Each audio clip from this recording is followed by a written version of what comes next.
Hey, what's up, everybody?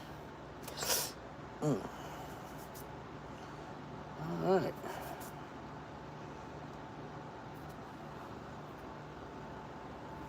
Let me start off by making a quick post. Got a mystery box tonight to open. On top of, we will pick out a quick MRE. Oh, there we go.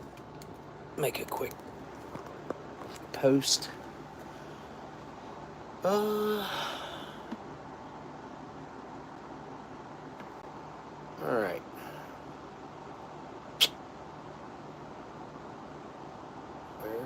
There it is.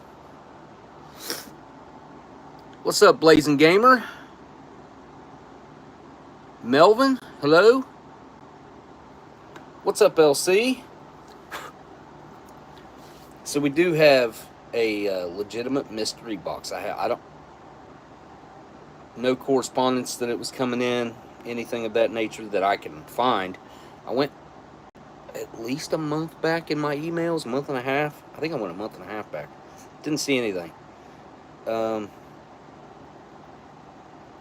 Scott, hopefully Scott will be here tonight.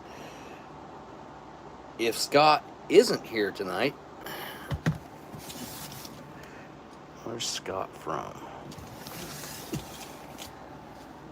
It's like Nebraska. Alright, let's make a real quick post. I need a picture. I don't know if my pictures from device to device carry over. I don't think they do. So I'll just have to.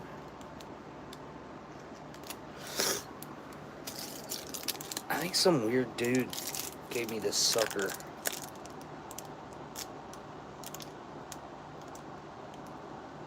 I can't remember where it was at. They gave me that sucker. But I remember thinking, like, it's really weird that this guy just handed me a sucker. When I stuck it in my pocket, it was like, I'm not eating that. It's hard to tell what could be in it.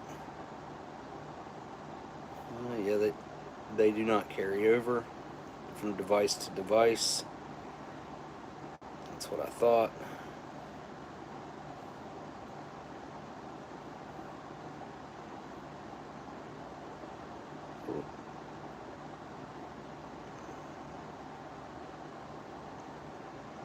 Try not to waste your time tonight.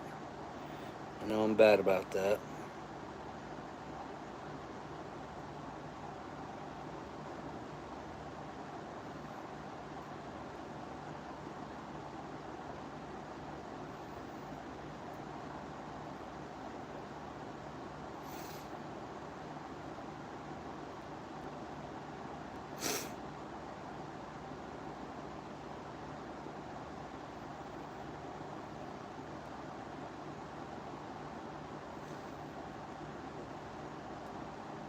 Okay. I was racking my brain trying to figure out who Scott could be, and I can't. If it's probably a name here in the chat that. What's up, Gene? The MRE experience. That is a name I have not seen in the chat before, so that is new. What's up, Joe?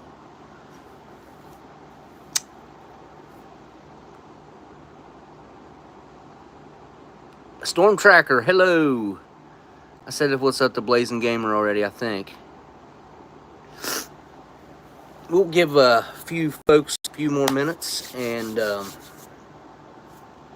yeah. Probably should move this fan.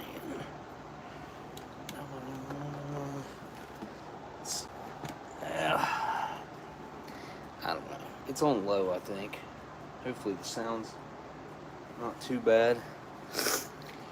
Oh, we have yet to get to move any of Stella's toys.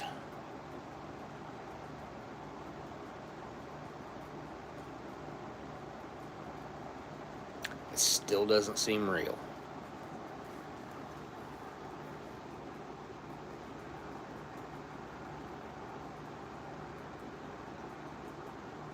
smart car. You had to put a smart car back together. I've kind of always wanted one of those smart cars. They're like the smallest vehicles on the road outside, like cars. They got to be the smallest car on the road right now. I know back in the day, the BMW Isetta. What else is a tiny car? I'm pretty sure the smart car is like the smallest modern car. I'm trying to think. I mean, you got your Miatas and your little like Austin Healey's and stuff like that, but we're still talking, well, Miatas, arguably. Are they still called Miatas now? Or are they called like Mazda MX-2s or something? I can't remember. Yeah, Curious Pete hit the thumbs up. Thank you. Curious Pete. That makes me think of Furious Pete. Whatever happened to Furious Pete? I remember...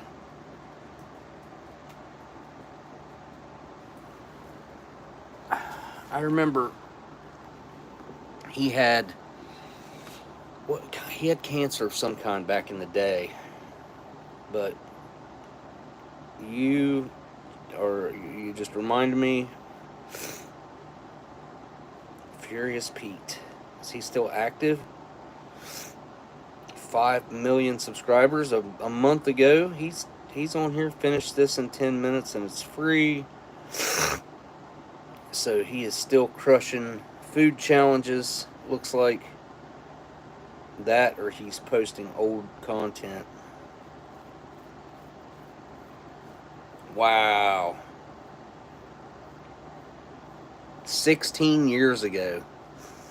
What's up, Jay Watterson? He's got a big old burger video in Germany from 16 years ago. 16 years ago would have been... what would that have been?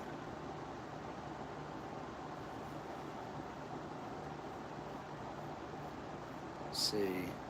2015 is 10. So 2010, or yeah, 2010 is 15. So back to 2009, roughly.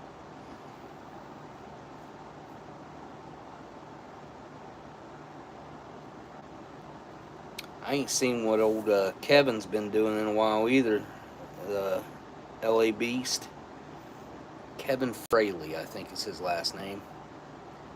Matt Stoney. You got all these colossal eaters. I don't know why I just went on this side quest of looking into what these guys are doing. Is Stoney still doing his thing? I am curious. 8 months ago. Nope, he did one 3 weeks ago. The end of an era. He said he must be quitting. Couples food challenge. Oh, he's got a wife or a girlfriend or whatever that he's brought onto the channel, it looks like. Huh. Okay. I'll have to check that out later. Anyway.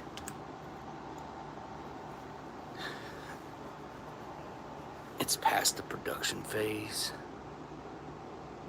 A 2005 smart car. We had to replace the wiper motor. Took 3 days to replace the wiper motor. Holy. Electra. What? Electra Mechanica Messiana? I can't pronounce that. My pronunciation of whatever that word is horrible, I am sure. So, what? No. Hang on a second.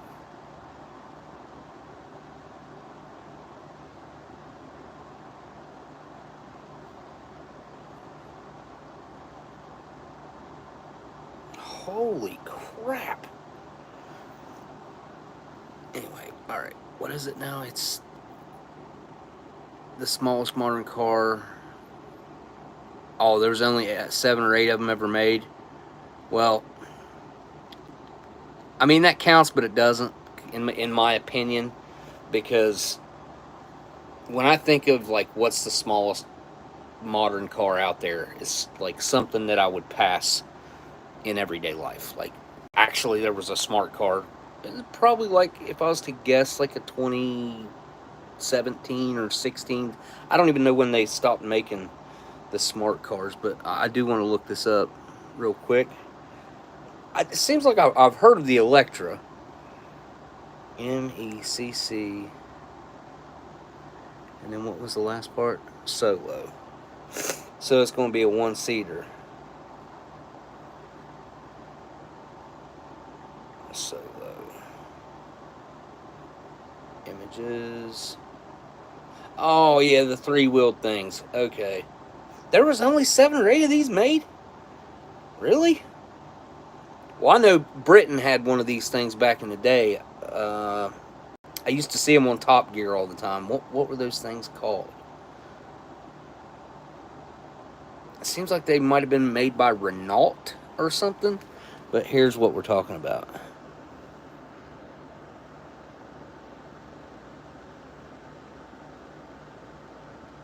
Looking at these pictures, it looks like more than 7 or 8 were made.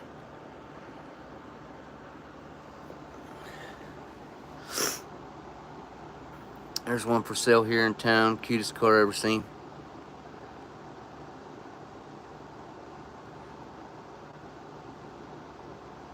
I haven't seen Blazing Gamer. I haven't seen LA Beast content. I did see a couple videos pop up probably within the past 6 months or so. I can't remember what they were. One of them was vintage food, though, and it did pique my interest, but I got sidetracked and I never ended up coming back to it. So let's just see what LA Beast has been up to, shall we? What is his actual channel name? It's not LA Beast, but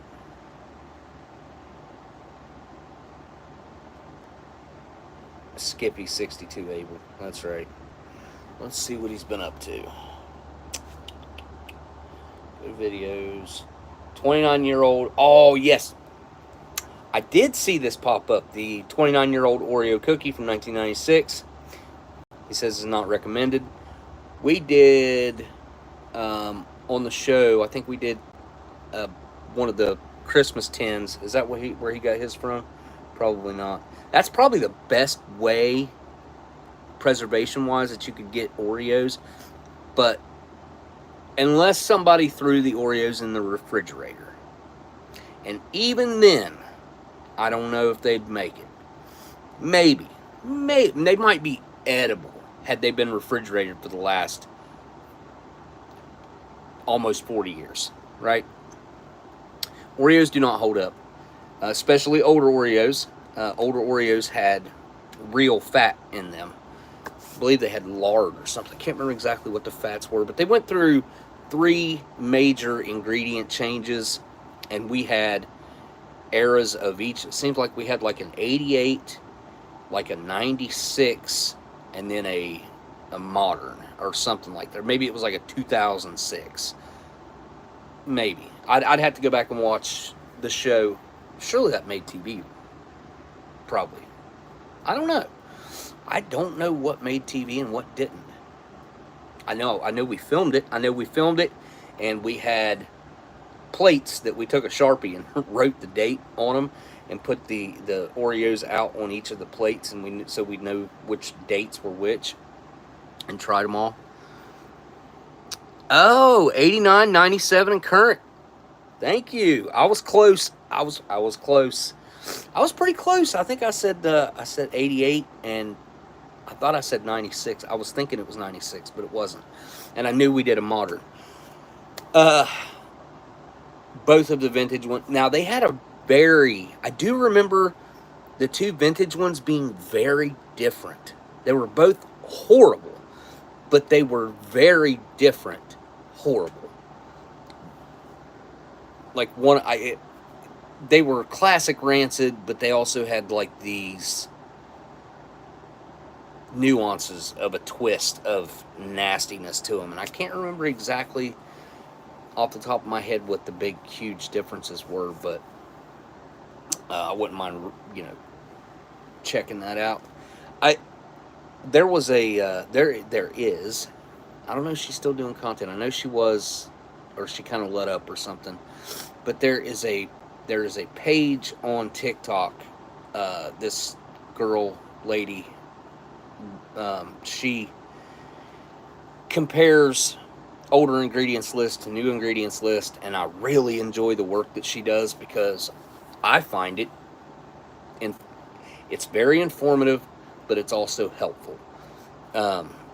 So yeah, I like it. I like what she's doing. I can't remember her. I never can remember her page name. Oh, I just looked it up yesterday, and I posted a link to a video of hers about macaroni and cheese on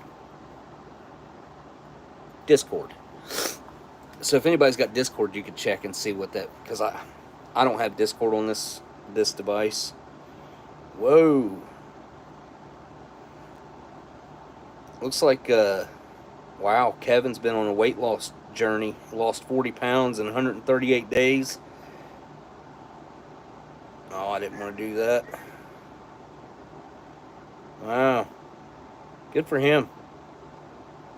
Yeah, we're getting older, man. It's getting a lot harder to lose weight and stuff. Eating the world's biggest steak using the smallest fork and knife. Here he says he drank a 116-year-old bottle of Coca-Cola. If that is true, that should have had cocaine in it, or a version of cocaine in it. The actual plant. I think it was in the 30s that they stopped. Like they went to a couple like reductions, and then they didn't stop it till I want to say it was like 36. I could be wrong about that, but I think that's when it was. Anyway, I have been talking a lot. Curious what the Superman... Yes, okay, exactly. That's what I'm getting to right now. That's what I just kind of got sidetracked. Scott doesn't happen to be here in the chat, does he? Whoever sent this box right here that weighs... How much does it weigh? Oh, I thought it would say. It does not. It should. Huh.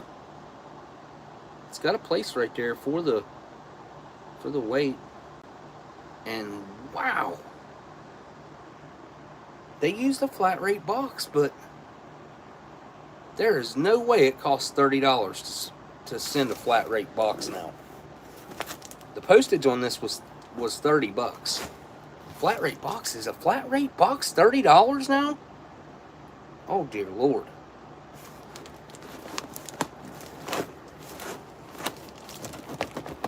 I don't know what could be in here. I'm going to guess it's food.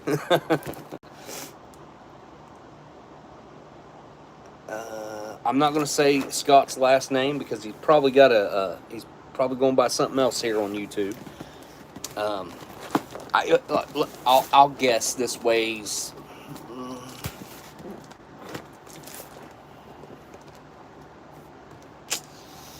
probably 5 pounds, maybe, roughly. It's got the origin. I can't believe it doesn't have a weight on it. That's really weird. Maybe it's down here. There's no way a flat rate box is $30. It's been a little while. Last time I sent a flat rate box, it was $18.95, I believe. I think. Maybe it was. Maybe it is. Man, I don't know. Everything's gotten ridiculously expensive.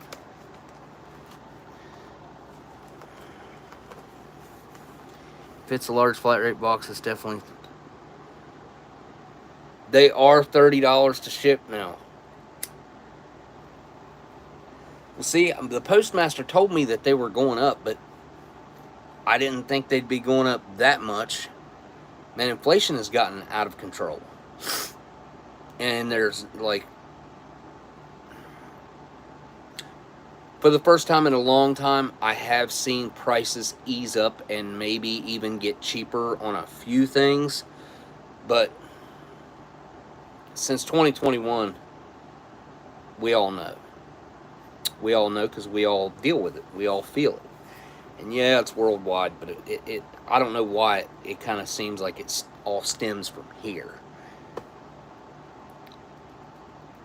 in America. I don't know why it seems that way. Maybe, well, probably because it is, because that's really what's going on. Let's be honest. I have not seen Scott chime in the chat, so man, I hate to open it without Scott being here, but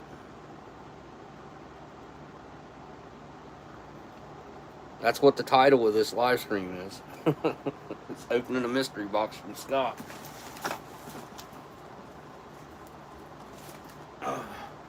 Man, I cannot wait to get my studio done. My guy's actually supposed to finally start working on it in the next week or two. So, actually, probably about a week.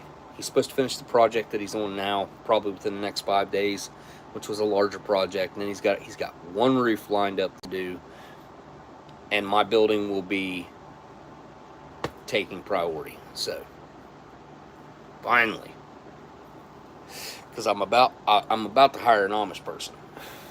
All right, well, Scott, if you rewatch this, which I hope you do, thank you for sending the box. I'm not worthy. I really don't feel that I am. I mean, you got Dan, who sent me multiple packages, which is ridiculously expensive for him. LC sent packages. Delicious has sent 3 or 4, well, at least 2 or 3 this year. I think 3 actually. 3 this year. Delicious is, I don't have words. You're all too kind. I don't deserve the kindness. I don't. It's much appreciated. And we will enjoy whatever's in this box together. So,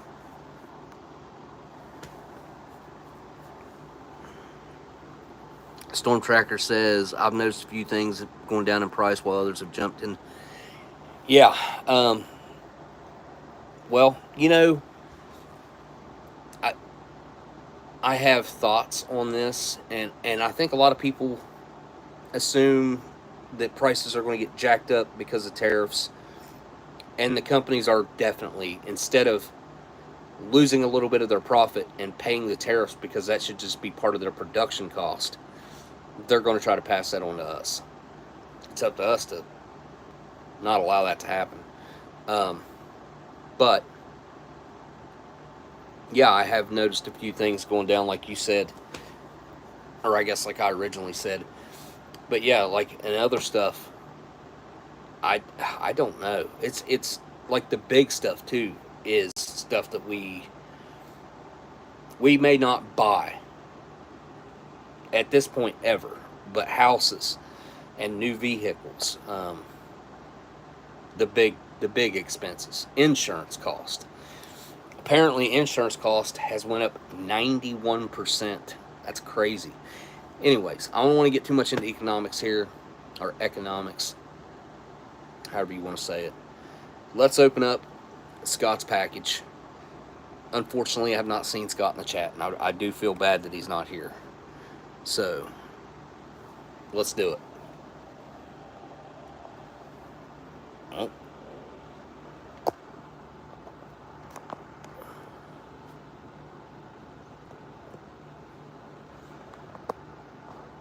That little square right there is the sticker that was on the... They put a stick... I don't know why they put a sticker on them. at the store, but they do, and that's what it does to the piece of foam board.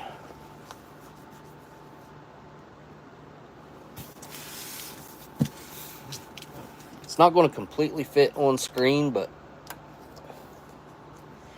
my little razor knife, which does a fantastic job. These come in the IFAC kits. All right, here we go.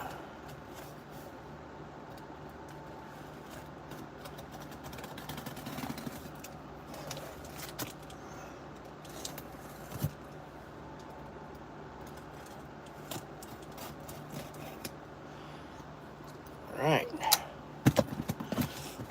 Box from Scott. Actually, I had it right to start with, I think. This, oh, looky there. Oh, we got a note. Nice. Love getting notes. I know it's upside down, but that's for a reason. Hey, he says, enjoy my Lost Your Gain, Warnick.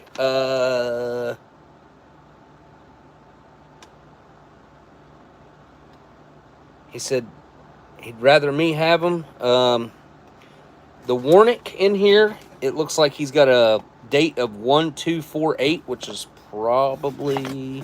Oh!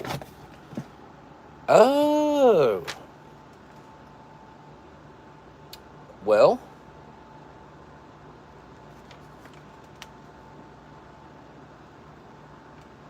Jason Scott at Gmail. Okay, all right. Well, I think that says Jason. Actually, no. J-Such. Huh. Well, I'll have to email Scott and thank him for these MREs. It looks like we're looking for some 2001s. These are all going to be 2001s just before 9/11, according to his note. Inspection 9. Wait. Production date is 1248. Inspection date is 9/04. So they were produced on the 248th day of 2001, which, would that put us in September?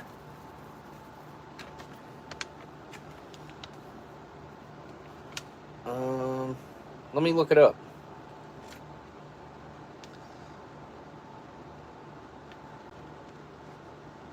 What month and day was the 248th day of 2001? I found this on the web.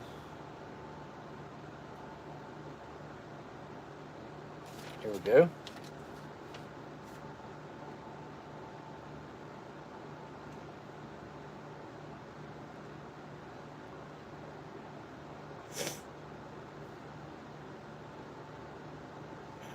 Where do I put in the day number?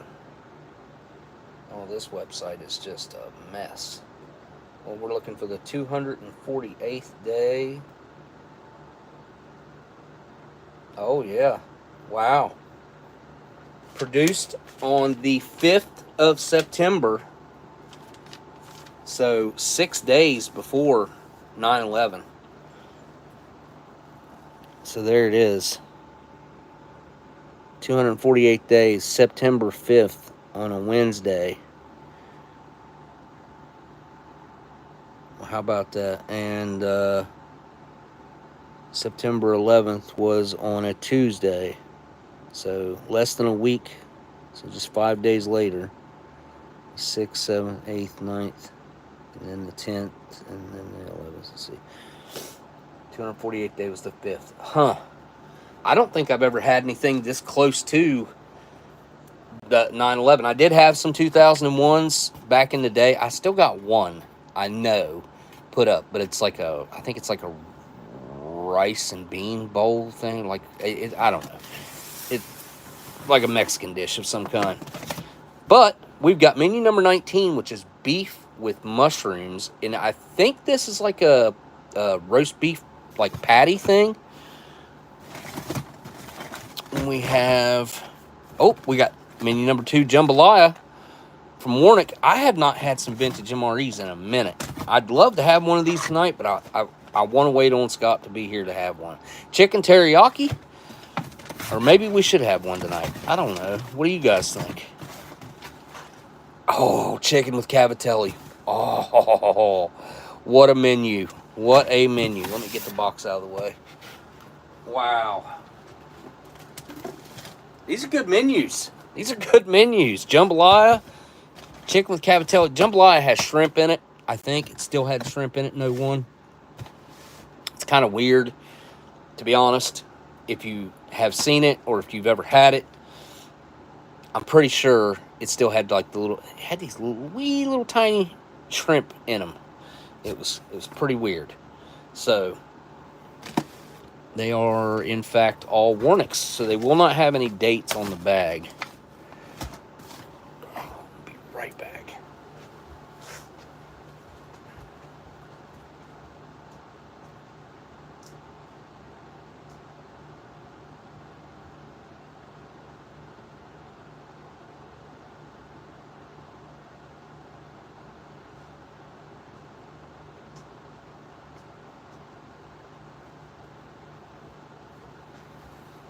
All right.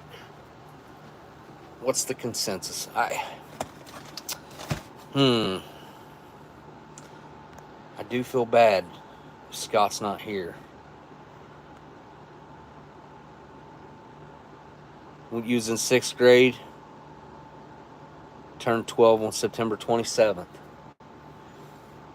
6th grade. Oh yeah, well, I was working a job in Columbus, Ohio. I've probably told this story 100 times, but I was up there building the Polaris Mall at the time. We got word that the first one hit. Me and my buddy that I traveled with at that time, he was my best friend. He's no longer here, no longer with us. He actually died after leaving my house one night. Anyway, it was a whole weird thing.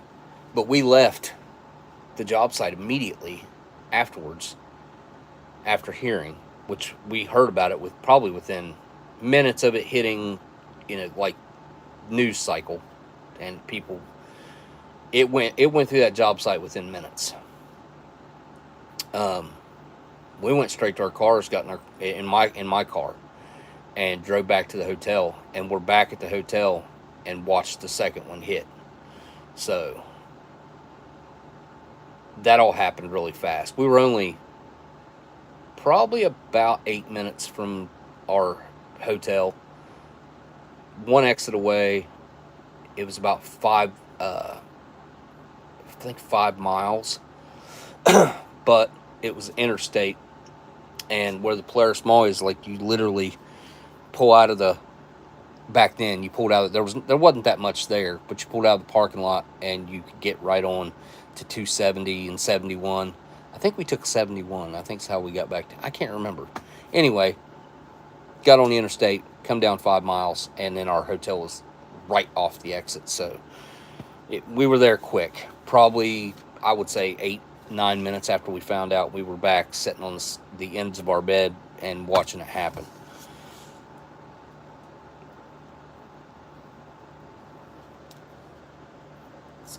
You never forget it.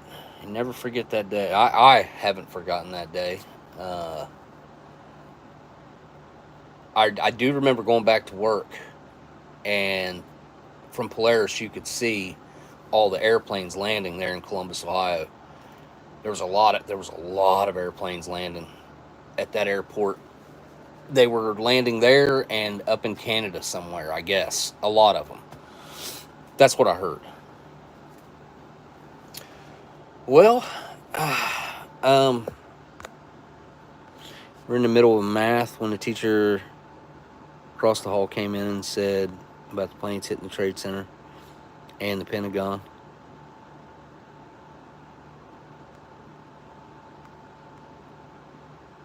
Turned 40. Oh, yeah. You probably don't remember it, do you, Blazing Gamer? My son was only 3 months old, roughly. 3 months and a few days, 3 months and 5 days.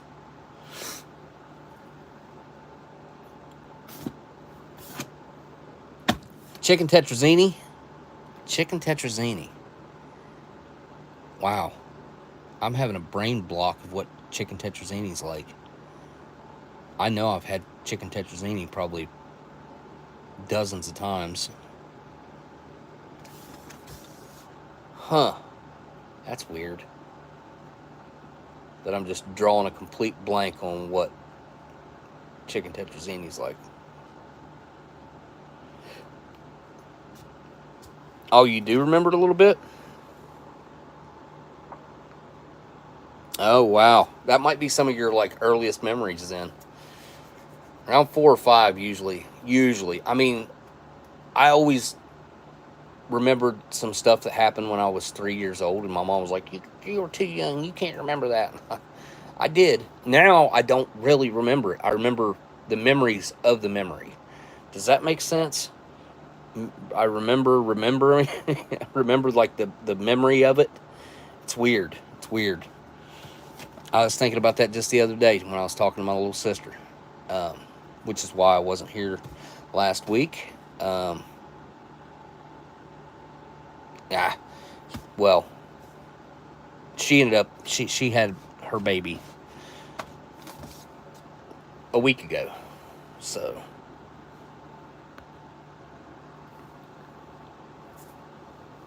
Oh, no, you're not catching the replay. Oh, wait. No, you're good, Kaylin. Beef and mushrooms, if that is the menu, if that is the way I think it is, it should be like a beef. They had a, what was that menu? It was,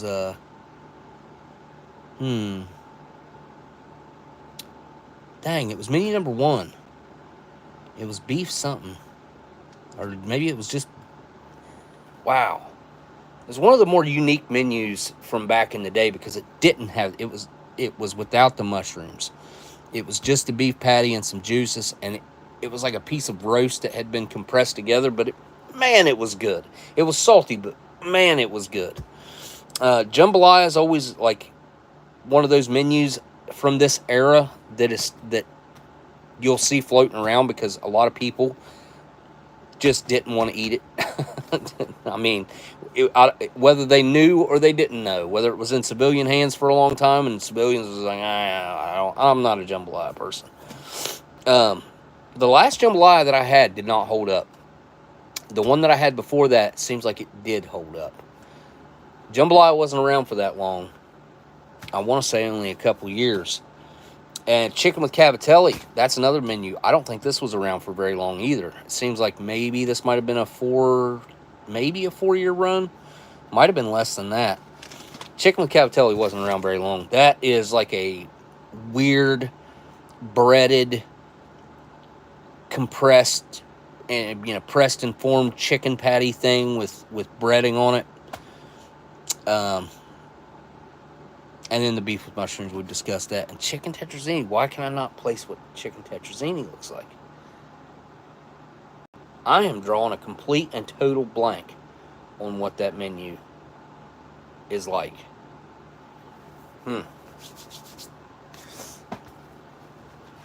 Anyway. Alright. Well, we got to get into some food pretty quick here. And I really hate to have one of these without Scott being here, which he'll rewatch the live stream, I would say. I feel bad about cracking one open without him here. So I don't know what I should do.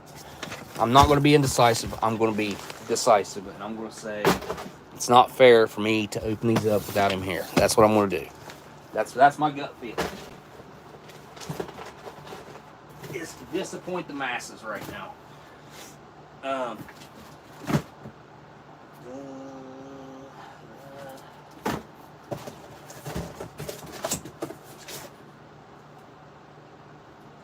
Let's see, case B or A.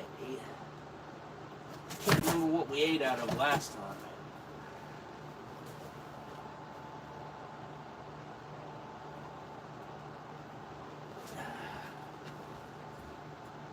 Seems like we had a case B meal last time. I can't remember. If I look real quick.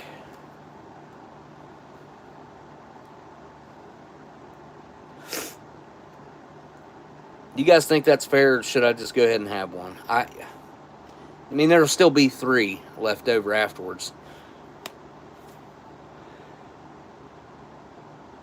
Just got a hold of the brisket one.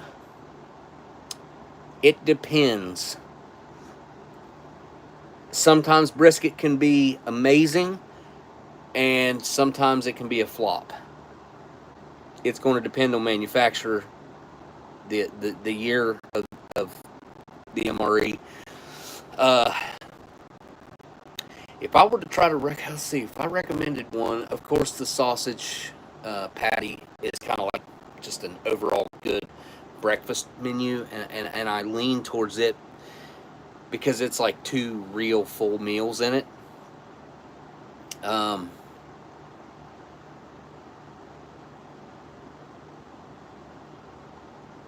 a pretty big fan of the shredded beef with barbecue sauce. That one's pretty daggone good. Mexican style chicken stew, I'm a big fan of that. Let's see what we got to work with here. I'm being indecisive. I gotta stop doing that. I just gotta roll with my gut. My gut tells me to wait on Scott, and we'll do it. I'll send him an email, and if he can't make it next week, we'll have one. Maybe. Well, I don't know. We'll see. I'll talk to him first. Maybe I could search his name now that I got his name.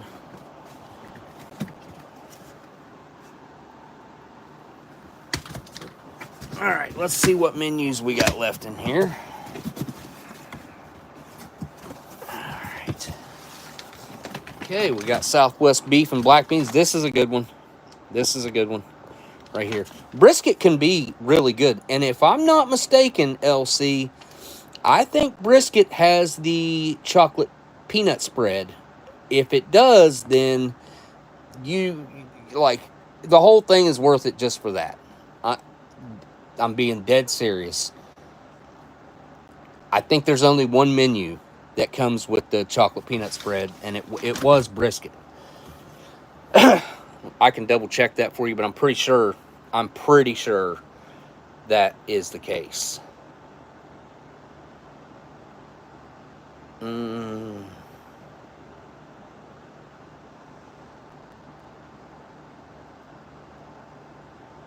Seems like that's what it is. We got Mexican style rice and bean bowl. This is a vegetarian option. Chicken chunk. Ugh. I think this is the one that took the place of tuna, if I'm not mistaken. I don't think it was supposed to. It wasn't. Yeah, we had one of the chickens, and pretty sure it's this one. Yeah, because this is case B, and menu 5 should not be in here. Pepperoni pizza slice.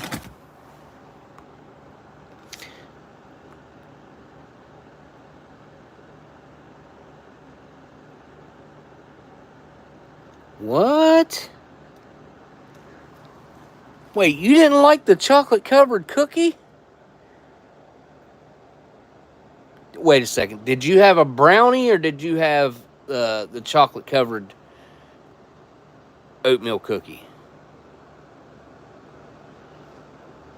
It's Storm Tracker. Chocolate peanut butter, the chocolate peanut spread that comes in MREs. I have not been able to find anything on the civilian market that matches it. I mean, I've looked. Trust me. I've bought a whole bunch of different stuff trying to find it, and I ain't found nothing that compares. Hey, there's Mexican style chicken stew. One of my recommendations right there. And we got beef patty, jalapeno pepper. That's not a bad menu. I mean, That's a good menu if you're really hungry. I don't know. It's like, it's kind of dense. It can satisfy you if you have a pretty good appetite. Cheese tortellini. That's got a hole in it. Oh, that's weird. Look at that hole. How'd that happen? I just felt the air coming out of it. That's weird. It wasn't like that. I wonder, something in here must have cut it. Okay. Well, weird enough. And of course, the pork sausage patty, maple flavored. And I gave one of my cases to my son because he wanted some with his little girlfriend's little brother. It was like a big fan of eating history and didn't know. it was weird. Like, didn't know that I was Ethan's dad, and it's cool. Anyway, but I had him take this one menu out and give it back to me so I could save it for stockpiling purposes. I was like, dude, give me back the pork sausage patty, maple flavored, so I can put that up for rainy days. Because again, breakfast menus are virtually impossible to come by. I mean, you got plenty of food. We're not doing the chicken chunks. I still feel bad about not doing a vintage one, but we'll wait on Scott. So it's between beef patty, Mexican style chicken stew,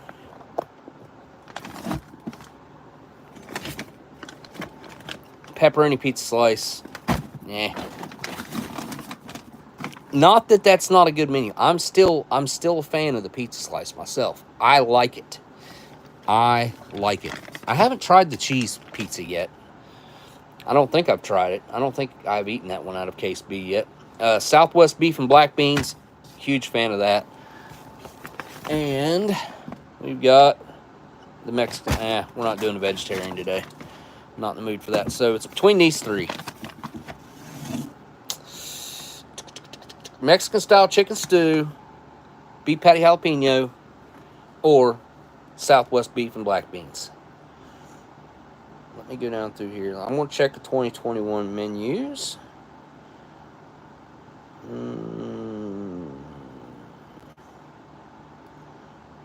Brisket. It goes in case B. Nope. They don't make it anymore, huh? 2021, it ain't in there. It ain't. Shredded beef, barbecue sauce, chicken eggs, spaghetti, chicken chunks, beef taco, beef strips. Yep, I'm not seeing it. Well, so we'll have to go back to, let's go to 2019. Let's see if brisket's still here in 19. Meatballs, there's beef stew. I didn't see beef stew in 2021. Did they get rid of beef stew? Really? Wow. Beef stew's an original menu that's been around forever.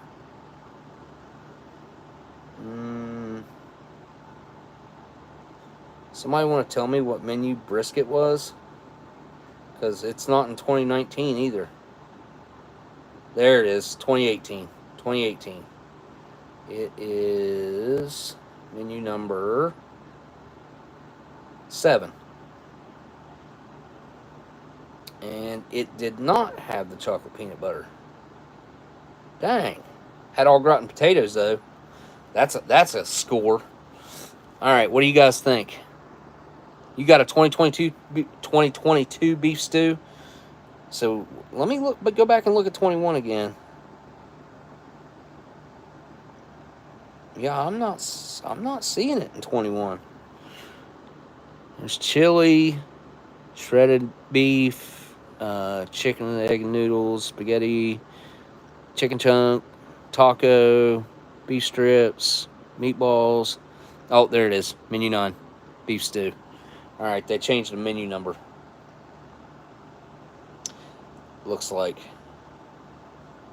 Okay. My bad. I'd be shocked if they got rid of beef stew, for real. Like, it's an OG menu.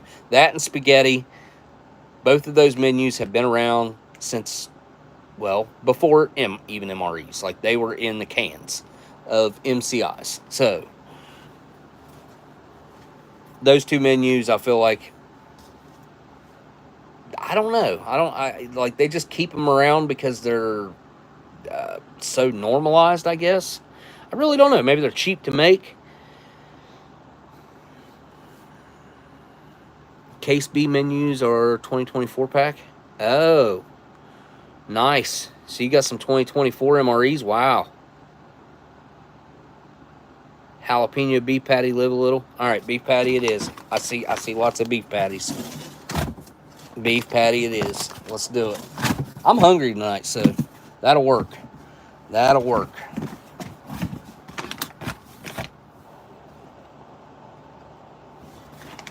Oh, Saltycroccollectibles stickers about to fall down. That or Smitty's, one or the other.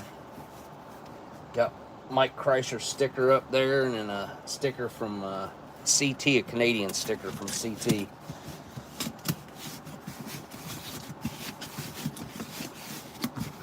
All right.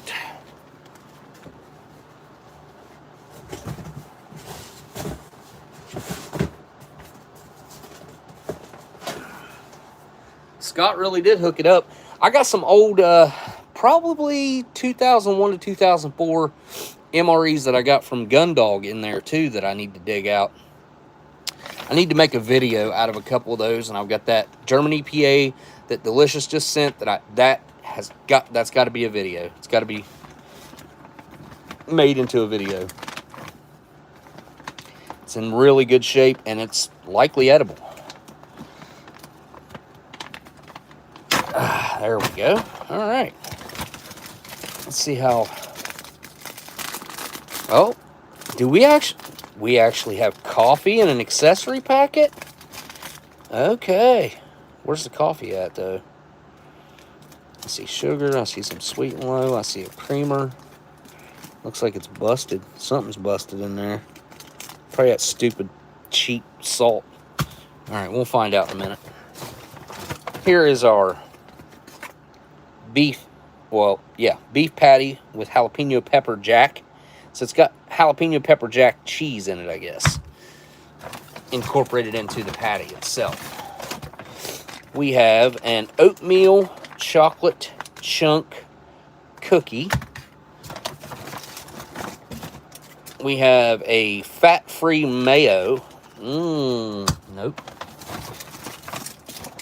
Ooh, we got some peanut M&Ms. Look at that.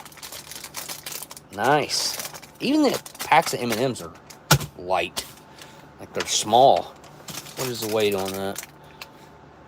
49.3 grams. The same size as a candy bar almost. 50 grams is pretty good, pretty normal for a candy bar. Here's our partially biodegradable MRE spoon. What else we got in here? We got some barbecue sauce. Give me ketchup, man. Some cheese spread with bacon.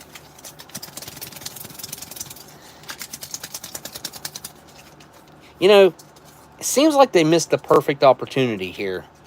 You have beef patty with jalapeno and pepper jack cheese. Why not throw in the jalapeno cheese in this? To me, it makes no sense. And swapping out freaking ketchup and mustard for this and mayo, I don't know what they were thinking. Here is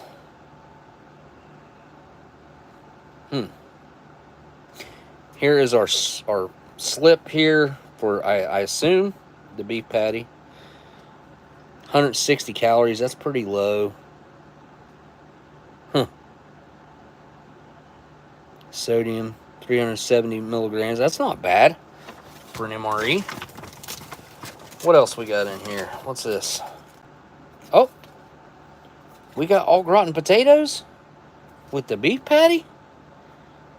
Okay, this doesn't fit.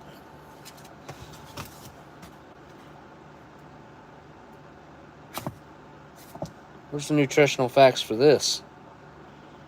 Over here? I guess. Oh, yeah. Right there. All gratin potatoes. 500 milligrams on the... So you got... Between the two, you got 38% of your daily value of sodium. Just in them two pouches right there. And, of course... Oh, no. This flameless ration heater was sewed into the bottom, so... Alright, we got our... Oh. Oh. Okay. I guess this is for the beef patty, and this is for the potatoes. And... Huh. This has less sodium than this one. Slightly. No, it's... Yeah, actually, yeah. This is 16%. This one's 13%. 140 calories versus 160 calories. Huh. Look at that. Caramel color added. Ugh. Look at that ingredients list. I mean, that's a whole page of a book right there you could read. Look at that. There's actual... What's that say? Red bell pepper, seasoning, cheese blend of Monterey Jack, cheddar, blue cheese, pasteurized milk cheese, culture, blah, blah, blah. That's what they make. Huh. Cool. Well. And we got some tortillas plain. And then... Oh, nope, it came out. So it's the beverage bag that's sewed into the bottom of the bag. Let's see if we can see it sticking out here. Should be able to. Nope. Anyway, there you go. Flameless ration heater's the only thing in the hot beverage bag that's stuck in the bag. Throw that over there. Let me go through these in the water and we'll check out the accessory packet and get everything on the tray. Be right back.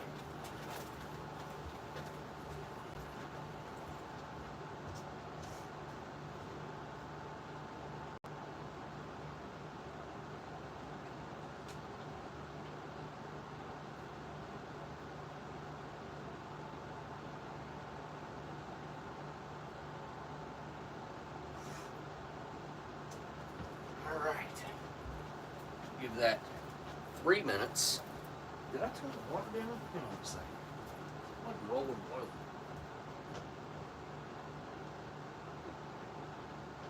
Here. I didn't turn it down.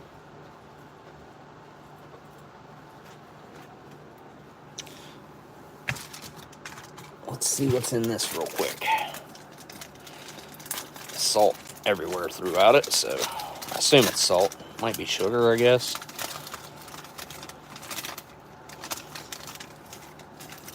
Yeah, it's all over it. Let me see. Nope, it's not salt. Tastes like sugar. Anyways, there's our creamer from the Gianna's Brothers. Yep, definitely sugar. Definitely sugar. Here's our Bill's Brew coffee. Nice. I'm happy to have some coffee, actually. Seems how they pretty well cut it out of these MREs. There's our sugar. Our moist towelette. And we got some 0-calorie sweetener, which is sucralose and dextrose. Enjoy. Isn't that a Walmart brand? Here's our cinnamon chiclet style gum. There's our ridiculous little pack of salt. And last but not least, we got our United States issued butt ration. Napkin, paper towel, whatever you want to use it as.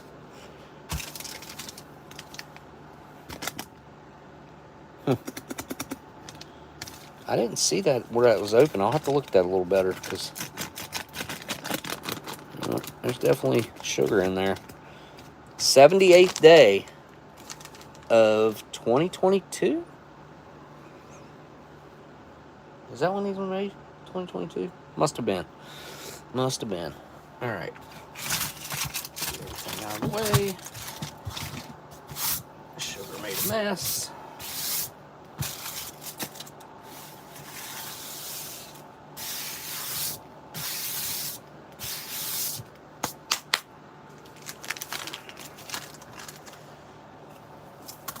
Don't need that.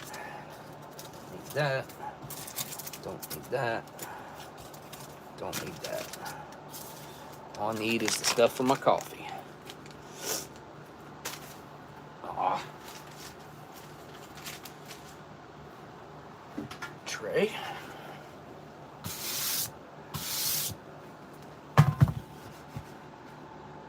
There we go.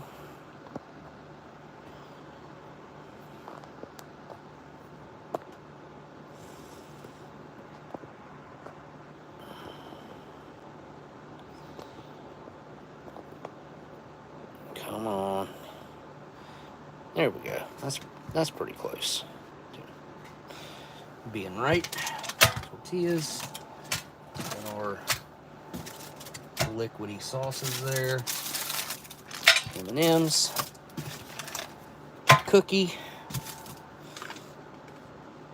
Put those there. And let's do the coffee. Let's do... Since I haven't seen Dan or Delicious in here, we're going to do Dan's cup this week. We did Delicious's last time. Let's start with coffee itself. Oh. Huh.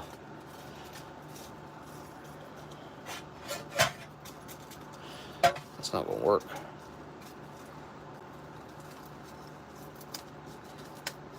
There we go. And some freeze-dried coffee. Chunks. Smells pretty good. Been a while since I had a cup of coffee. Been a couple weeks probably. Or a week. Got a craving for a cup. It ain't been that long ago. And our sugar. Oh, yep. It's coming out right there. There's our issue.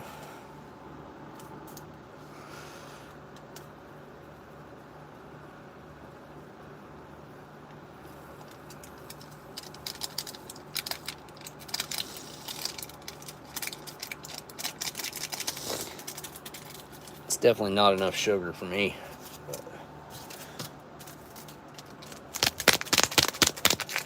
I'm going to use this blade to cut this open because why not?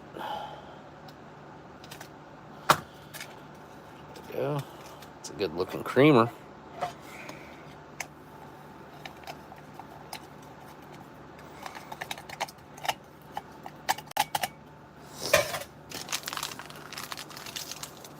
Alright, I don't want to put that in there.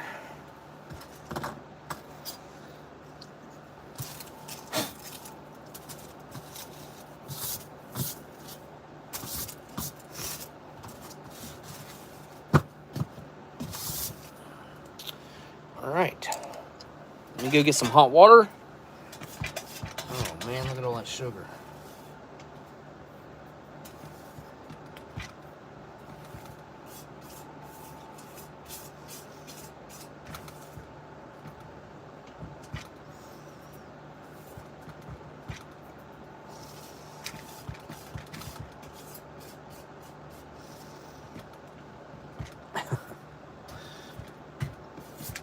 Alright, I'll put my stuff in a bowl anyway, so it doesn't really matter.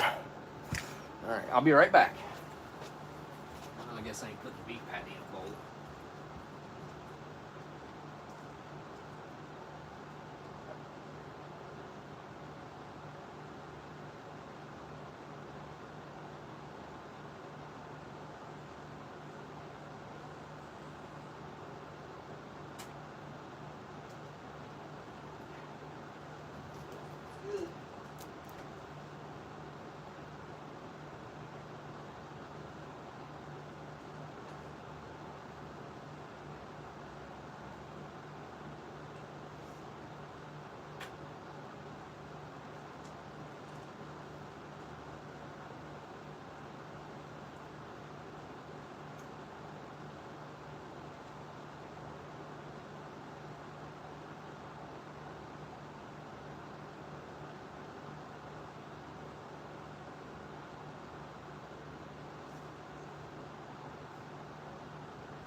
Coffee. Potatoes. Oh, how weird. No cold drink? What the heck is going on here? No freaking cold drink with a jalapeno burger. What in the world is going on here? That can't be right. That cannot be right. And I, weirdly enough, do not have access to drink mixes easily. I mean, I've got so many drink mixes, it's not even funny. I just can't get to them. It's really not even funny. I bet I have thousands. I have thousands of drink mixes.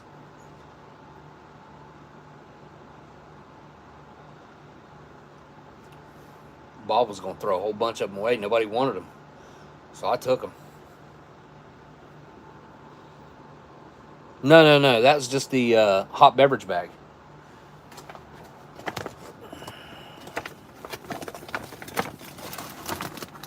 See? Definitely no drink mix in here. Huh. It seems like they've been sloppy like this. I mean, of course, the coffee, they're just not giving us coffee now, which is bull crap. But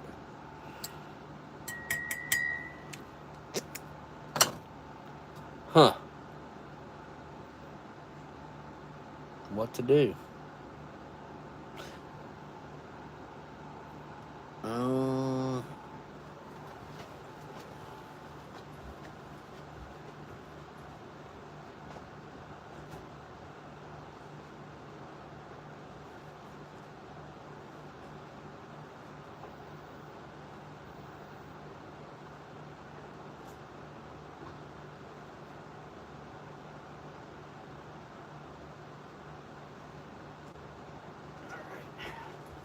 So I got these little weird poppy drinks in there that I've been wanting to try.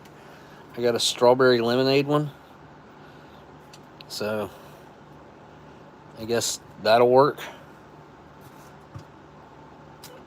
All right. Well, let's get to it.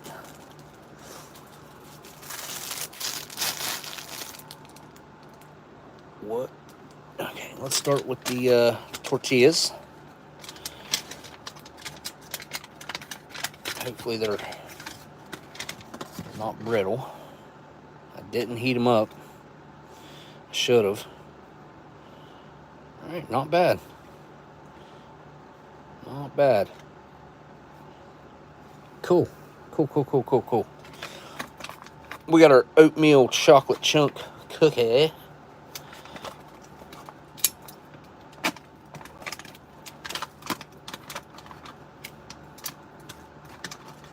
Nope. Try to keep it together. Oh, well, kinda. I think I can put it back together.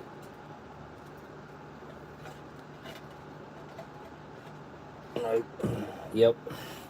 There it is.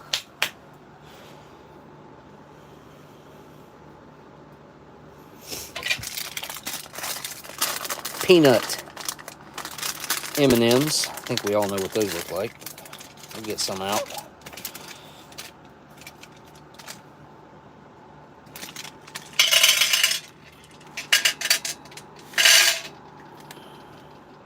There we go. That's the whole pack. Not that many. 2, 4, 6, 8, 10, 12, 14, 16, 18, 22. 22 or 3. 22 or 3. 1, 2, 3, 4, 5, 6, 7, 8, 9, 10, 11, 12, 13, 14, 15, 16, 17, 18, 19, 20, 20, 22. 22 M&Ms. Huh. Well, that sucks. They've really, they're skimping on everything. Well, it's not the military doing this, it's just companies. All right, what's next here?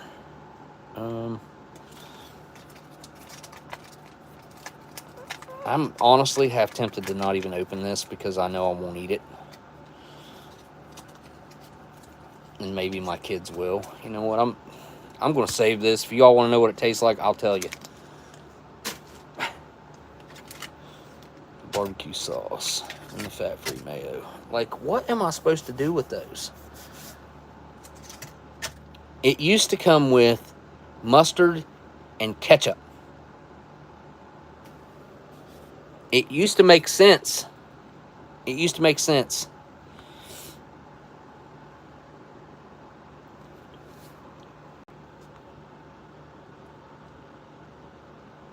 Oh, you like this stuff? I've never had it before, so this will be my first experience with the Poppy. So, I've been wanting to try it, and I bought a couple. One of them's like a Dr. Pepper knockoff or something, and this one, I don't know what it's supposed to be. Strawberry lemon, so I don't know if it's supposed to be a knockoff of anything or not. Less sugar, got some fiber with some probiotics. Wow, it's got some probiotics in it too, really? Huh. Sparkling water, cassava root, fiber, cassava root fiber, okay. Cassava root fiber, organic cane sugar, organic apple cider vinegar, natural flavors, lemon juice, strawberry juice, organic agave, inulin, and stevia leaf extract, of course. So there's where they're getting the sweetness from. Let's be friends, drink Poppy. Distributed by Poppy, Austin, Texas. Okay, cool. So I have came up with an idea that I think could possibly be revolutionary, like for an individual, for myself, or anybody who wanted to get in on it with me.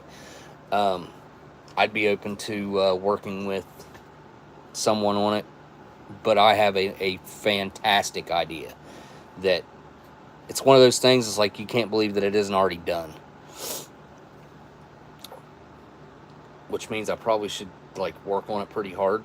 And so, anyway, knock on wood. Let's get the beef patty and taters out. This meal makes no sense, guys. All right, au gratin potatoes with burger makes no sense. I get that they wanted like to have. I don't know what they were thinking. Like, I don't understand why they haven't went back to using those little, they're like shoestring potato, like little teeny tiny potato cuts, and they're just turned into like chips. Put that with the burger. That would be, and a little ketchup with those things, man, it'd be like French fries. Just put the ketchup over top of them and eat them with a spoon, and they'd be perfect. In this case, I wonder if I should put the burger in here and the potatoes in here. I think that probably makes the most sense. All right. I mean, there's only like 4 ounces in here, I think, but it'd be all right. Irie. You guys seen that clip of Brad Pitt talking like a South African, I think? Look, I'm a fan of the au gratin potatoes, but I don't know if they've changed them, because they look awful runny. I mean, they are good and hot, which is one of the reasons why they're thinner like this, but I don't know if it's the only reason that they're thinner like this. I hope. Because the au gratin potatoes used to be pretty fire. Let's get our beef patty with jalapeno, pepper jack.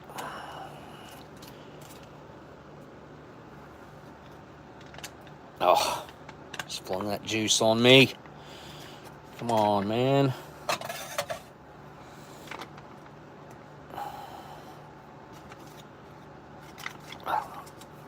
I'll squeeze it out. There we go.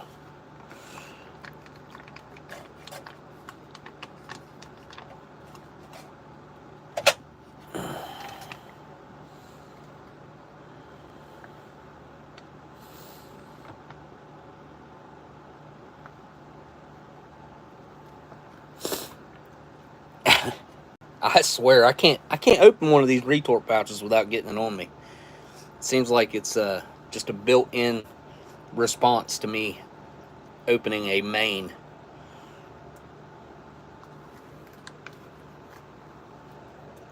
Well, if it ain't on me, it's on the wall. Got splatter marks all over the friggin' wall. Alright, let me get rid of that. Okay. Clean my knife real quick. Good enough. Alright. Well, here we are. I don't even know if I'm going to use this either. Like, number one, I can't stand fat-free mayo.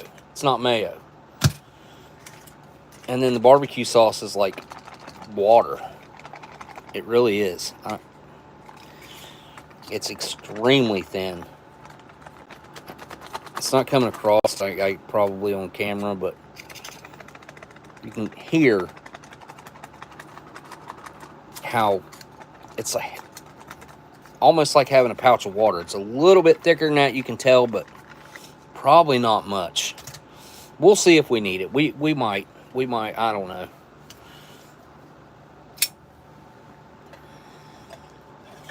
Let's split the patty down the middle, like so.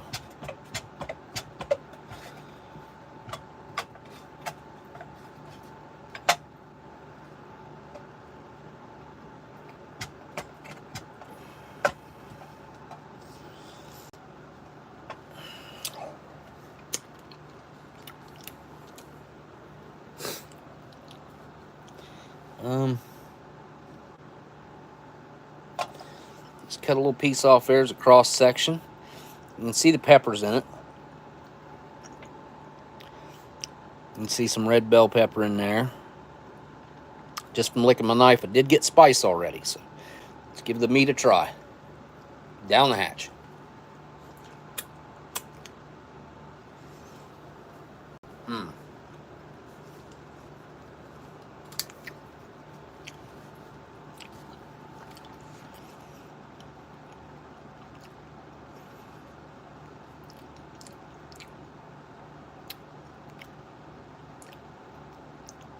It's the first time I've ever said this.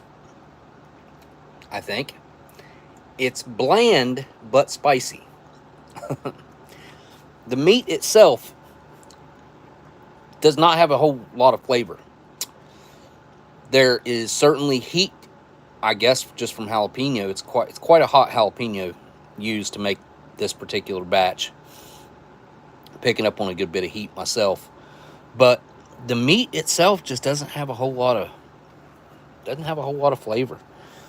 Let's take a piece of it here, get it good and wet in its juices down there, and put it on here. Let's see how it tastes on a tortilla.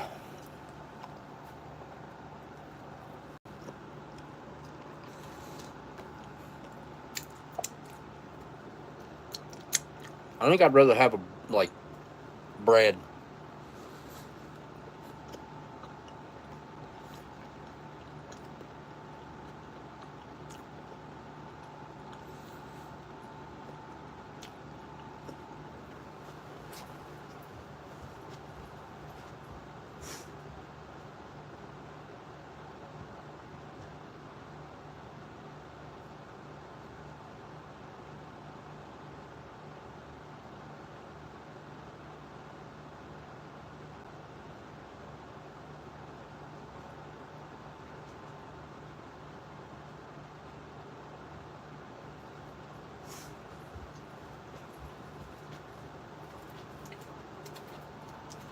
So actually, I forgot about having this. It's a little bit runny on the top, but some cheese spread with jalapenos. Let's see what that does for it. Yeah, it's separating some of the oil. All right, let's see.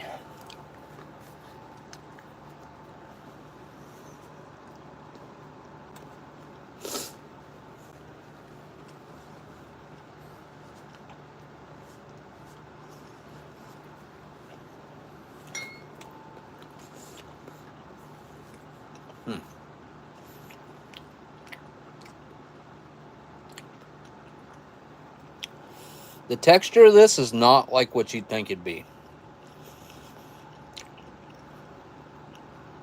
It's actually more along the lines of what you think it like a burger should be texture-wise. It's not mushy or gelatinous or nothing like that. The cheese is extremely overpowering. The cheese itself, not the jalapeno part, but the cheese itself.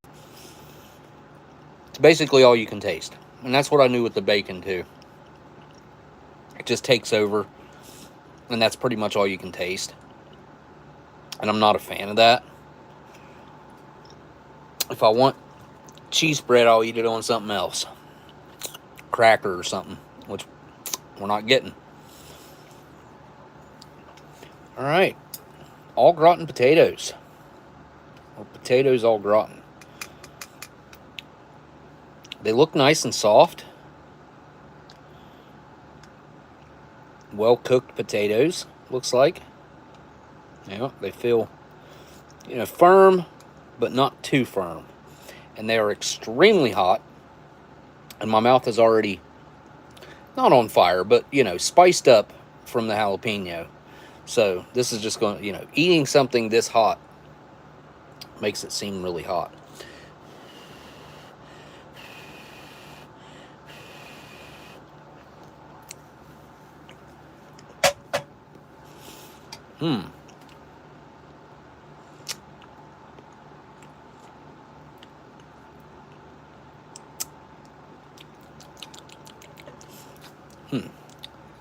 I cannot put my finger on that.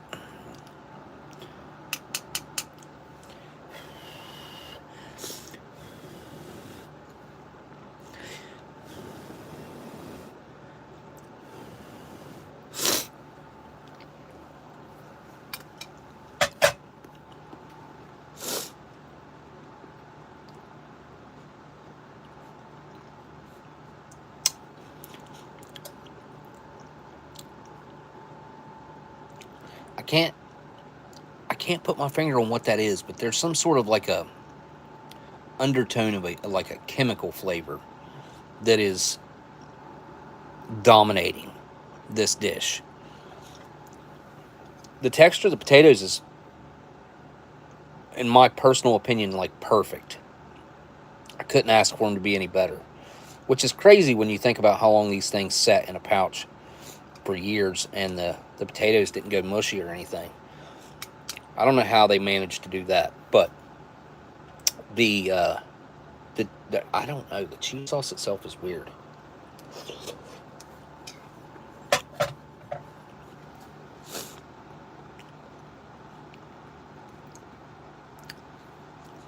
After a couple bites, though, you get used to it. It's like you barely even pick up on it. All right, let me get a bite of the burger and a bite of the potatoes and see if they actually go together, because I don't think they do.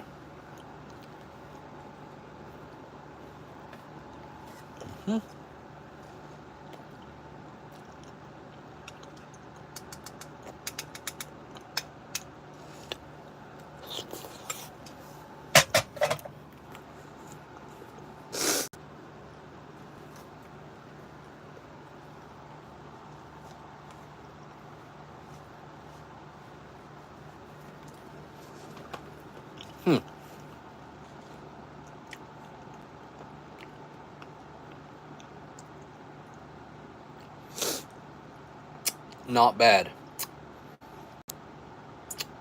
Honestly, I could go without the tortilla.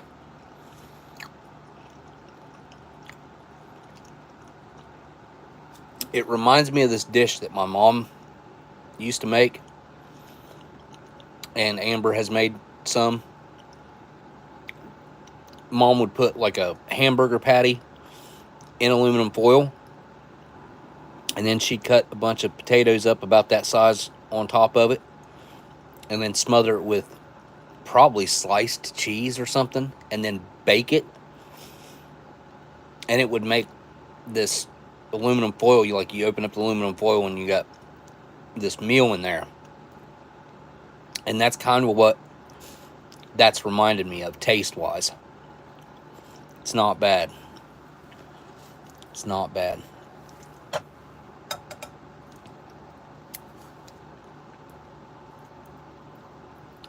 I gotta try just a piece of the burger with potatoes.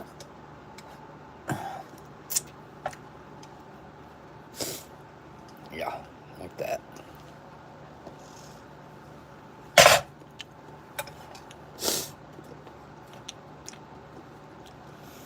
Mm-hmm.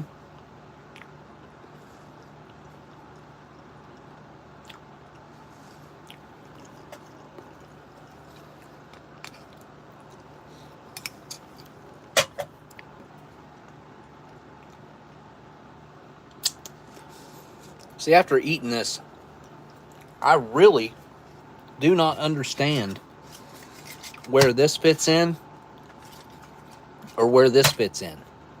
Neither one of these belong. They just don't. All right, let's try this poppy. We'll wash this down with the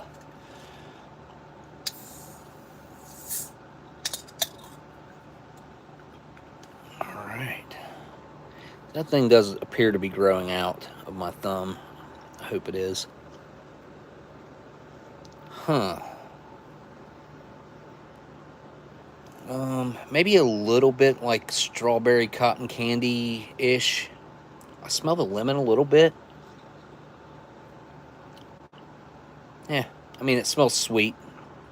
Looks, might have like a yellowish tint to it.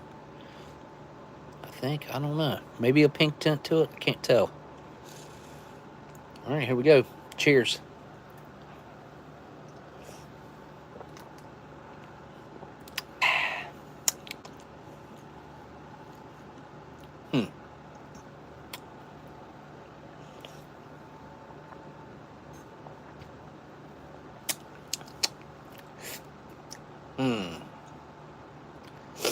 First thought is my instant palate reaction is fake sweetener. Just instant, or sugar replacement, whatever. Like, that's what I pick up on first, and then I pick up on some lemon.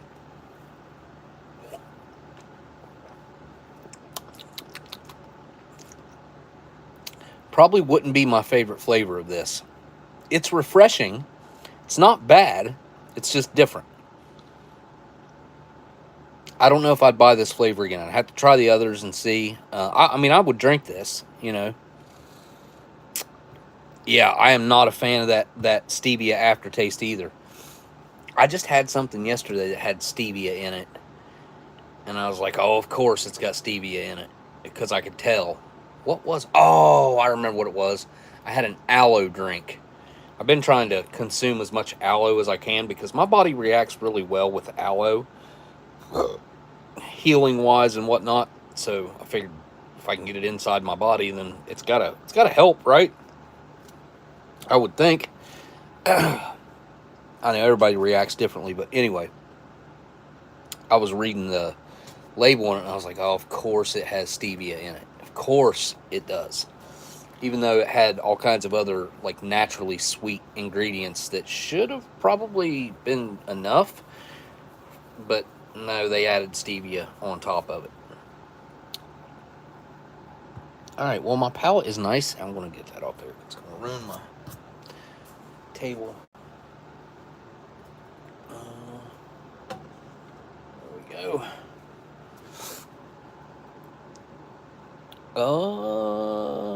Let's go cookie. We'll go cookie next. break off this chunk with the chunk in it over here. The chocolate in these things is weird. It's not, I don't know. It's almost like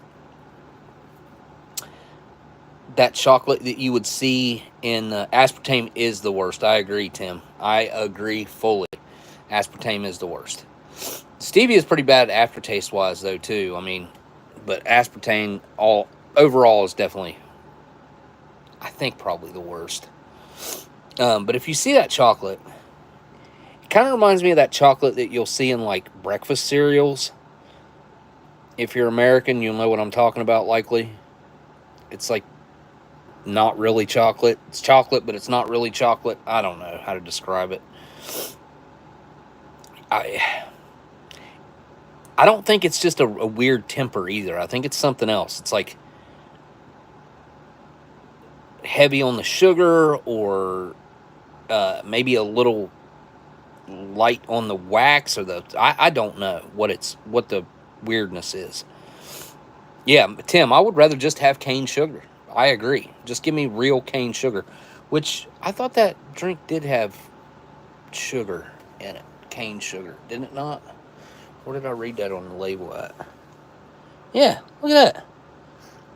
Root fiber, the Cassia root fiber, and then you got organic cane sugar as the third ingredient. Why did we need stevia?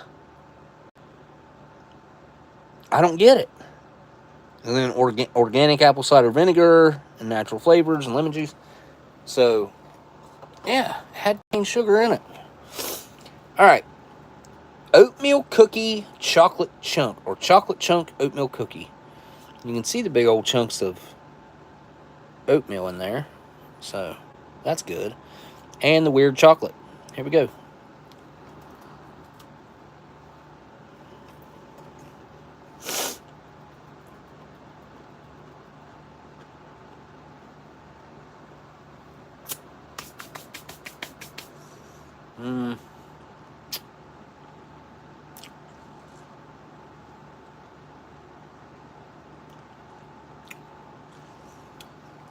I would call that cookie granular, gritty. The chocolate's really like the main flavor that I pick up on with that bite.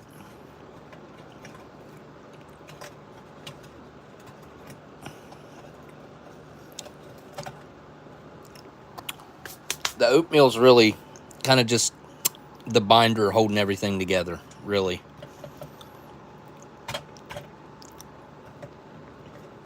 I don't see any chocolate in any of these pieces here, so let's give the coffee a try.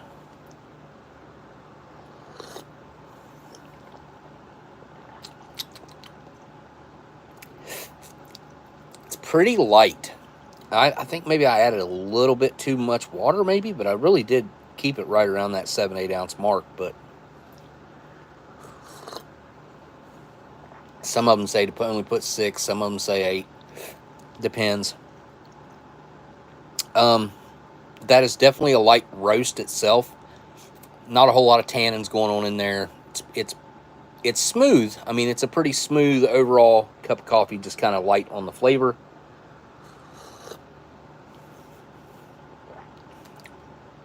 The creamer itself is nice. It, balances it out pretty well. I'll stick a cookie in it. I don't know how quickly this will get soggy.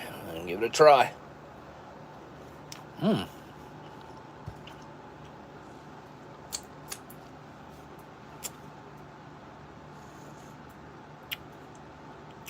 That was a real improvement for that cookie. I mean, talk about a step up. See how that, I just like dipped this in that chocolate. It's really weird and malleable. See it?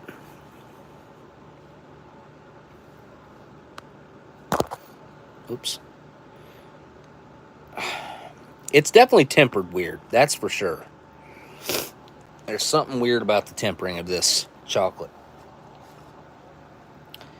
Stick the whole thing down in there. It gets soggy pretty quick. Oh, we're losing our chocolate off of there. I knew that was going to happen.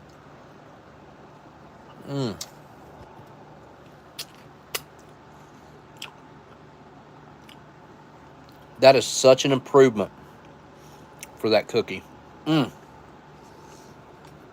Honestly, don't like the cookie much. Dunking it in there, I really enjoy the cookie. Night and day. I'm picking up on the sugar. I'm picking up on the salt. I'm picking up on the oatmeal. And before, it was just like a gritty, granular kind of mess. The heat from the coffee itself is also helping, I think, quite a bit, bring out the flavors. And then it changes the texture of it as well. I like it. I like it a lot.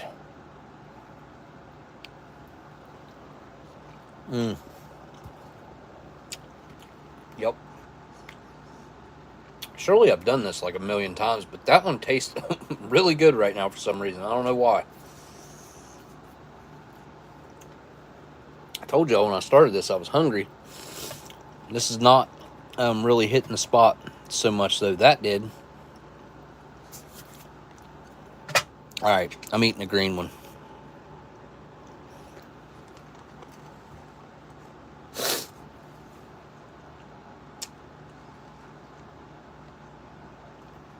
I mean, it's exactly like what you'd expect.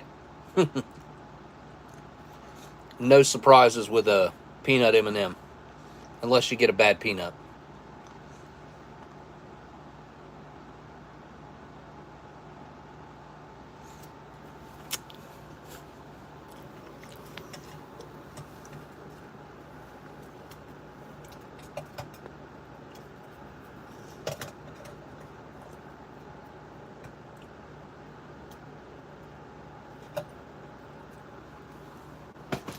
One more bite of the cookie. I'm going to enjoy one more bite of the cookie with a chunk of chocolate in it. All the way in there.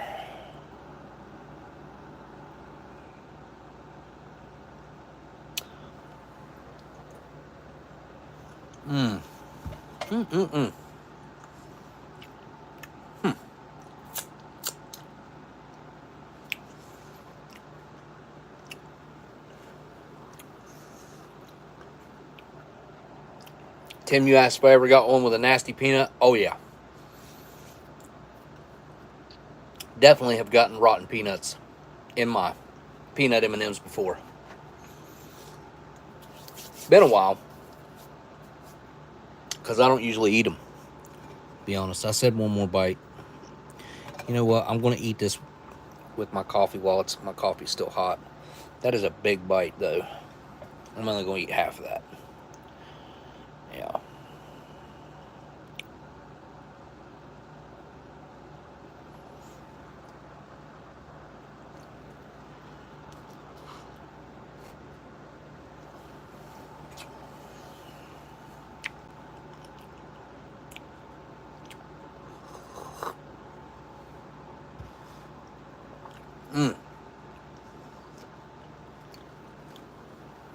I got a whole bunch of them oatmeal chocolate chunk cookies somewhere too. Now I need to find those and make some coffee and munch it up. That's actually really good. The salt comes in right at the end and gives it this weird like tang. So, you know, just a slight tanginess at the end on the back of my palate. I really like that. I really do. I'm going to set that right there. All right, meal done. I'm not eating the mayonnaise, and I'm not eating the water barbecue sauce water. Barbecue water. And we got us a pack of, was this stevia too? No, this is sucralose. We'll stick it down here for a rainy day just in case situation. All right. I have not seen Delicious here, but I'm going to have one of his smokes from up here. I'm going to have... Wait. I don't know if this is one he sent or not. Let me look. I don't know. I don't know. Wait a minute. I can tell you. Nope, that's West Virginia. Tax stamp on the bottom. A bunch of numbers of nonsense that just don't make date codes on them. It's redonkulous. They need to go back to the old school date codes. But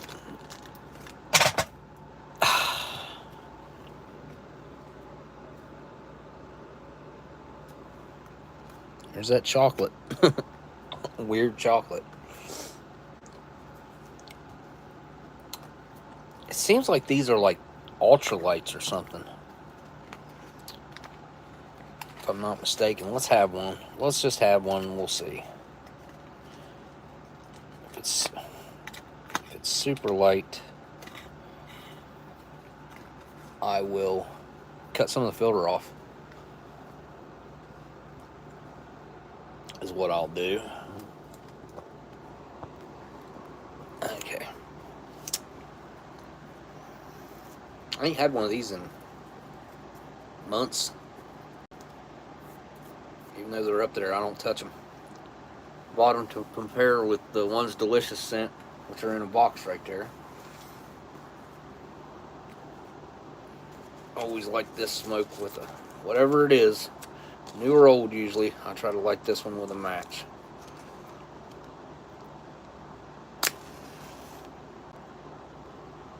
Wouldn't mind having a like 40s smoke, something from the 40s.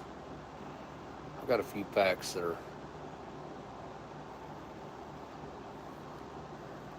that could be opened up.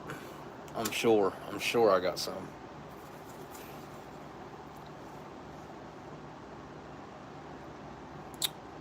So I told you guys that guy gave me a sucker. I can't remember where I was at, but I remember Amber saying, "Don't eat that." I was like, "I'm not gonna eat that." I just stuck it in my pocket just to be nice.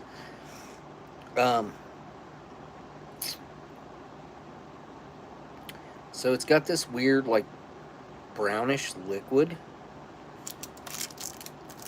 that has, see that? That's inside the wrapper. There it is on the other side.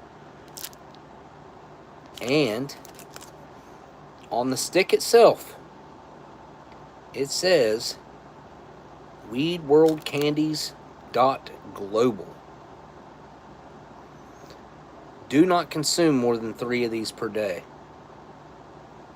I just seen that as I was telling you guys that some weird guy gave me a sucker and I stuck it in my pocket.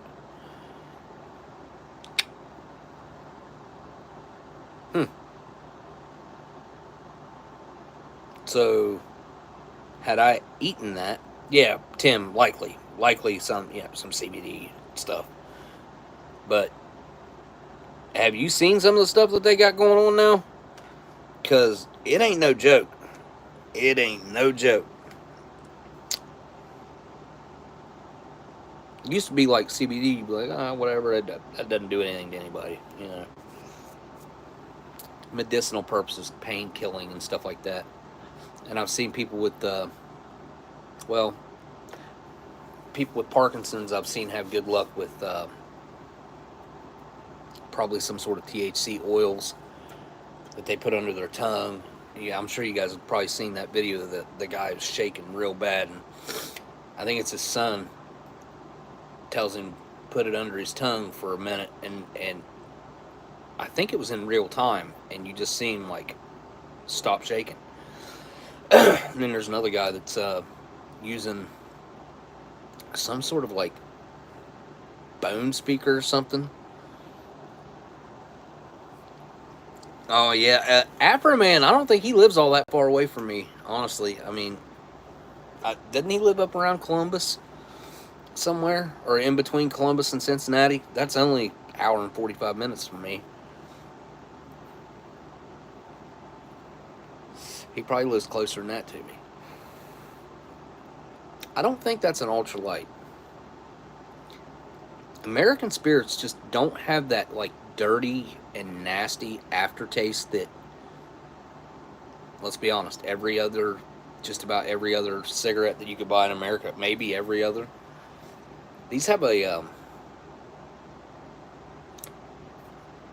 for a cigarette, a clean aftertaste.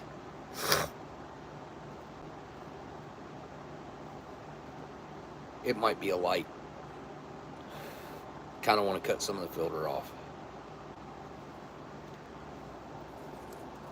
Let's see if I can do it without making it weird.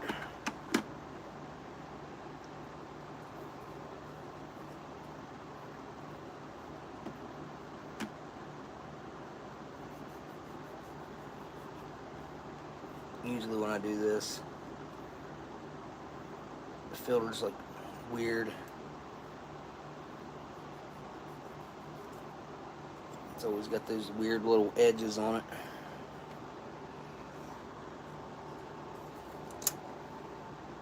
I cut a pretty good little chunk off of it. Let's see what that does for it. Oh, wow. Now that's a full flavor. Let's walk out back real quick. Raccoons. If the raccoons are out there, I probably wouldn't go out there.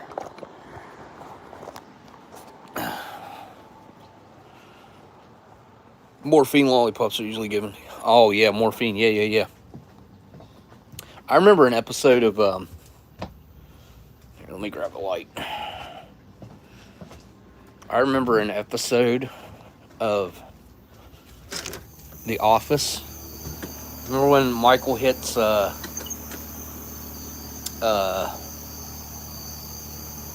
one with red hair? I can't remember her name.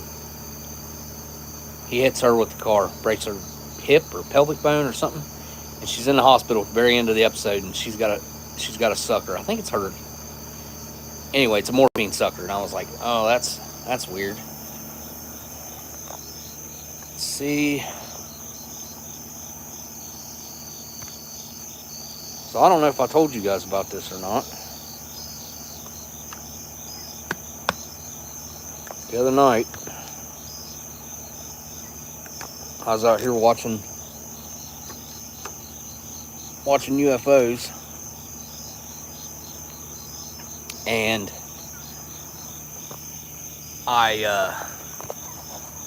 I was just to the point, I was like, you know what? Somebody else has got to see this. Somebody else has got to see what I'm seeing. I want to do something online. I've got tons of video. Literally, my phone is full of footage. Pretty good footage.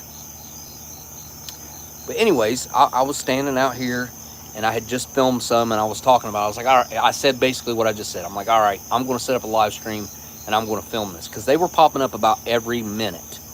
And they manifest out of nowhere.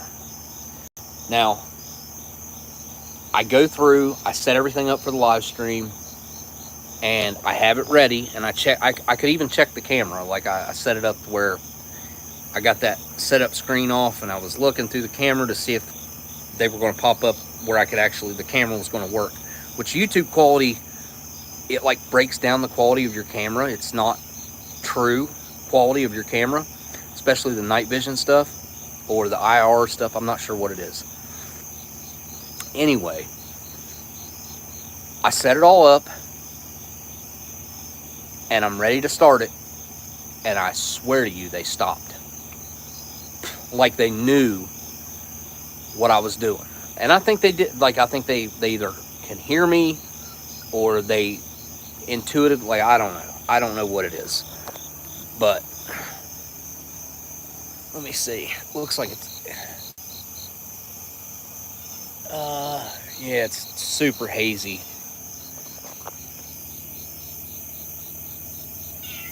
Yeah, I mean, I can see the stars above me, but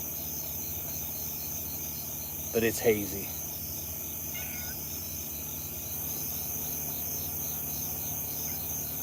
Yeah, You're not gonna be able to see me anything tonight.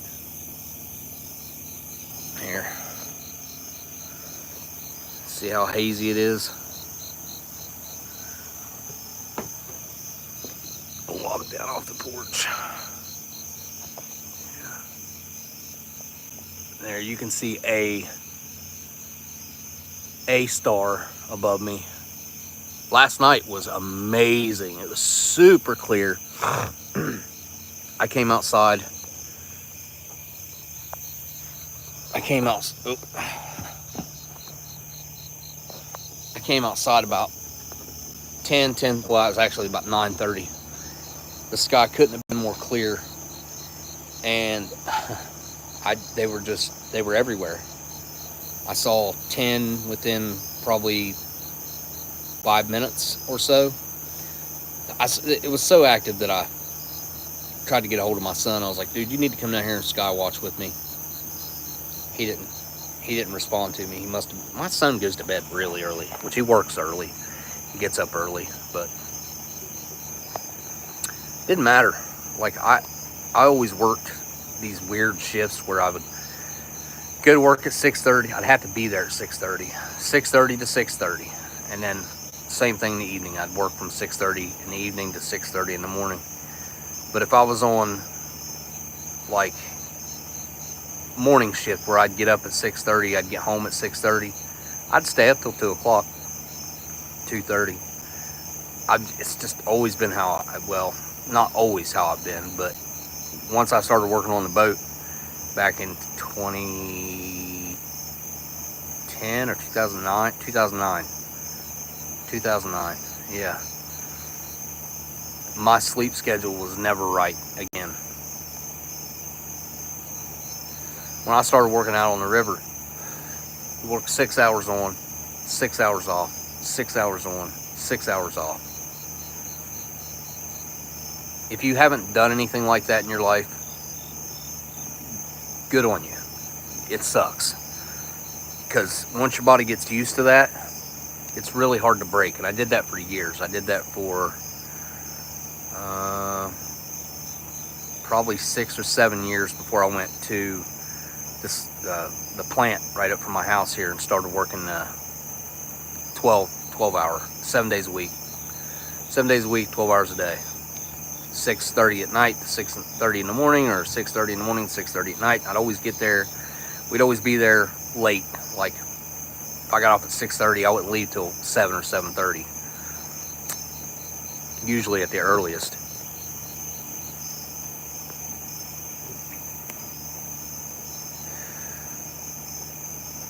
This guy come over sometime.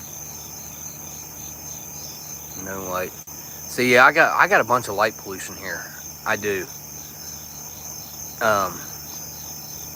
For me to watch the sky, I have to hold my arm up like this to block all those lights right there. Oh, hey, what's up, Moth? But these lights right here, so I got to hold my arm up like this to block them out. And then I get, like, the light pollution gets all the way up into here. And right over here, right in here, is where those lights are.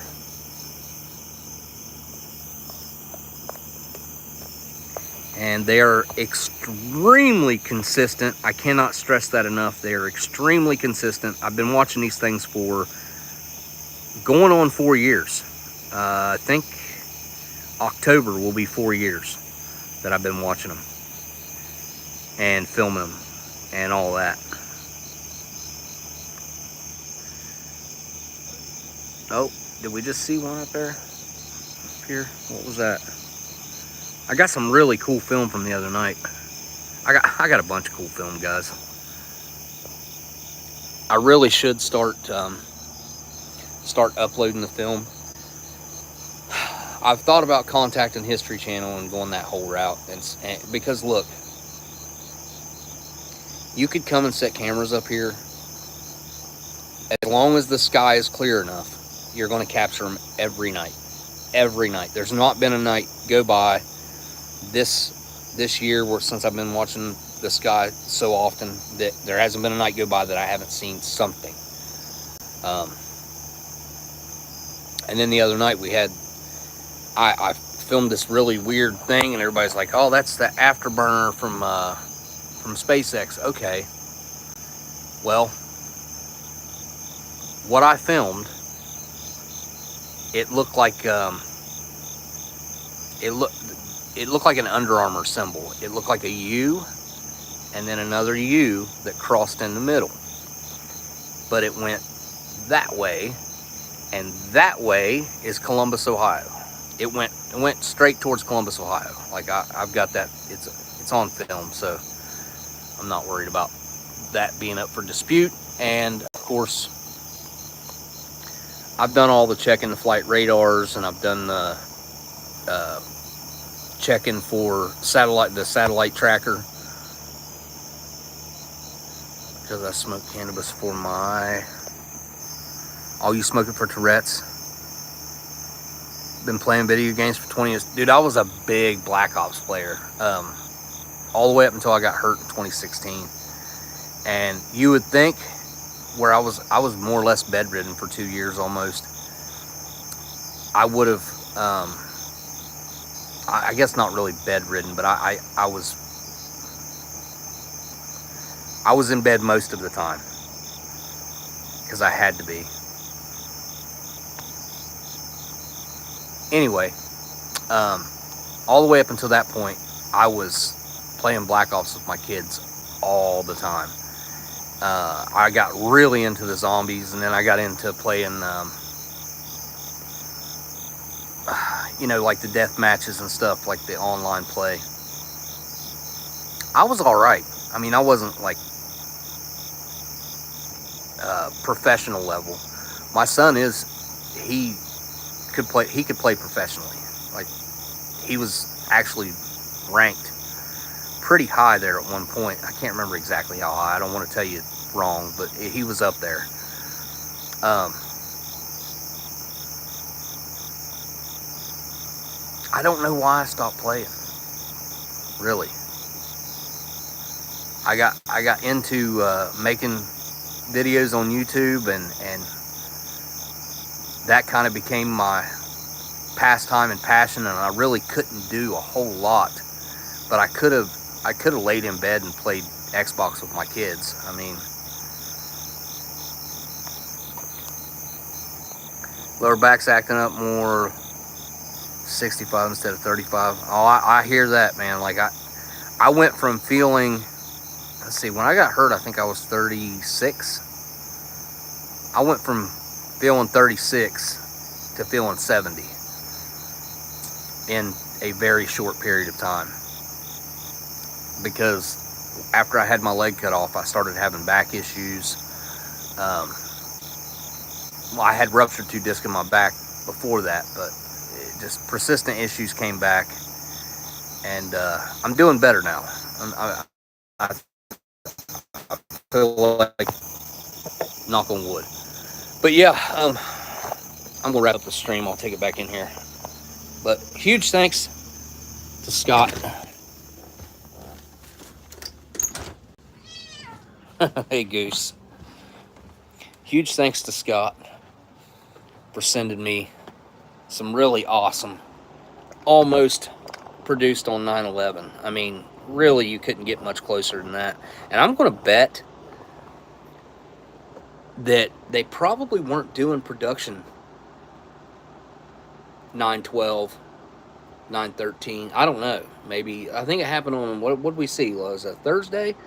So I'll bet you MRE production stopped for a few days, because it seemed like the entire country stopped for a few days after 9/11. And have you guys ever seen, like, they got these satellites that have been up there since the 90s, I think, that measure the human magnetic fields and all, like, all this kind of organic data from humans. And supposedly, I can't remember what the exact metrics are. I'm paraphrasing all this. But after 9/11, it was basically like a spiritual event where the entire world kind of recognized that as being a substantial event, and kind of the mentality and aura of everyone changed for a little bit. I don't know how long it lasted, but I'd have to look into that to tell you what the exact terminology is on that, because I can't remember exactly what the terminology is. Goose? Lucy? Loose goose. What are you doing, honey? Lucy? Loose goose. Come here. Come here and say hello to everyone. I had a possum. I had a possum. I gave it away day before yesterday to a neighbor down here that supposedly she raises pretty much anything: squirrels, possums, raccoons, anything that's lost a mother. Come here, goose. But it's the smallest possum that I've ever seen. It was that big. I don't have a picture of it. It's on here, but I can't show it to you. But it was tiny. It was pretty feisty, and it showed up at like 3 o'clock in the middle of the day. It showed up on the back porch, and luckily I saw it, because the cats would have killed it. I'm convinced the cats would have killed it, because it was about the size of a, like a rat. I would say like a pretty good sized rat. It's about the size that it was, and I kept it for 8 or 9 days and fed it and everything, but I think it needed like milk and stuff. I don't know. But yeah, I just gave a possum away the other day. Day before yesterday. Or maybe it was yesterday. No, it was day before yet. Maybe it was yesterday. Actually, yeah, I think it was yesterday. Earlier yesterday. Yeah. Anyway, thank you guys for coming to the live stream. Thank you guys for hitting the like button. Everybody who's been kind enough to send packages over time. We got LC and Dan and Delicious, and now we got Scott, and we've got, like, if I went back through the list of folks who've sent things in over the years, it's a lot, and I'm not worthy. I thank everyone for their kindness. I know, I saw them. I responded to that email. I did. I thought maybe it didn't send. I thought I did. Let me go here. Yeah. I responded.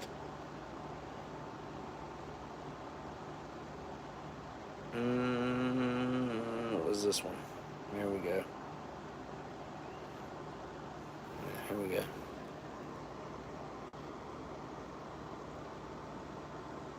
Oh, sorry about that. Oh, didn't mean to get... Well, I won't go through the rest of them. I know the kids are down here. I love those classic dashes, though. The old speedometer, the needle that had to travel a mile.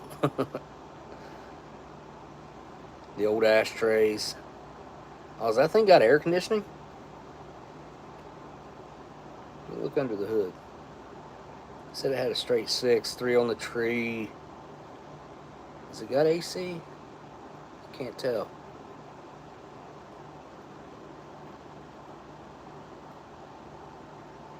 No, I can't tell. I didn't really know what a Del Rey was, and then I thought this is what it was, but I wasn't sure, and then when you sent the pictures, now I know. Here, there you go. That's a good view of it.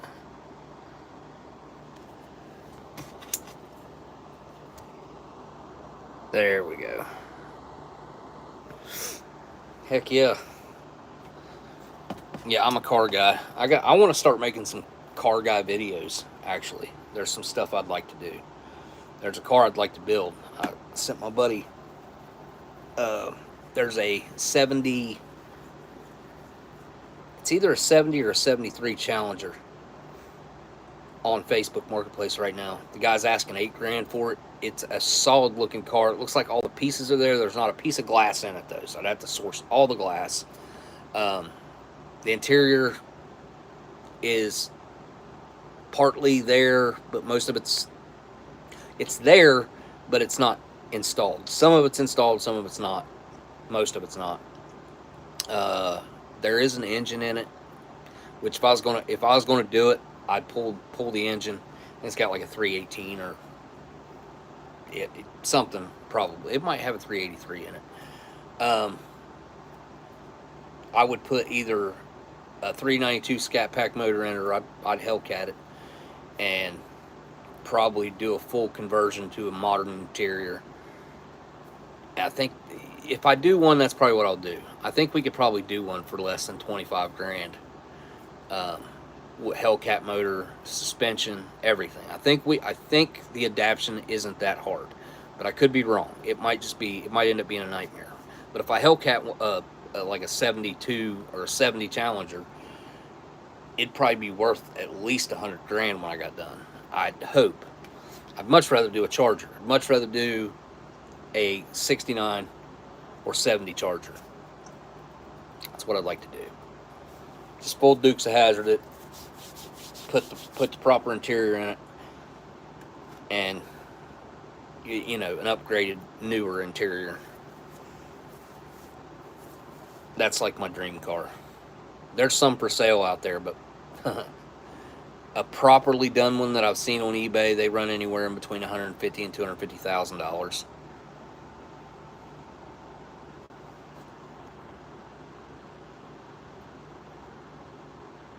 $70 would be a BB. $73 would be a small block. So I don't know all my Mopar facts.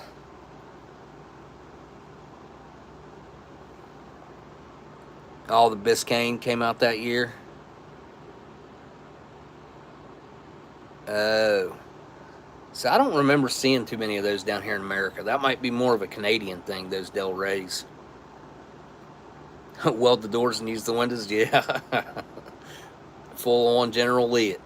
Hey, I love the General Lee. There was one at the Mopar Nationals, and I followed the guy on TikTok. I cannot remember his TikTok name, but man, did he build a sweet car. He had oversized General Lee wheels on it, like they looked similar to the factory. They were mimic of the factory wheels, but they were larger and they had a deeper dish to them. And it gave the car a completely different stance, and it didn't have air ride or anything on it, and I don't think he had it lowered. It was just the wheels really changed the stance of it, and he had a beautiful custom interior put in. It wasn't a modern, like a transplant type interior. It was a full custom, like saddle brown leather interior. It was really nice.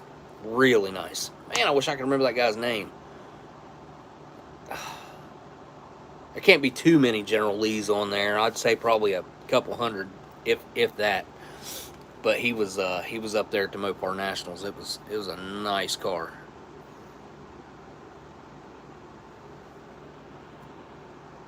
A cardboard glove box. Cardboard. Huh? Cardboard.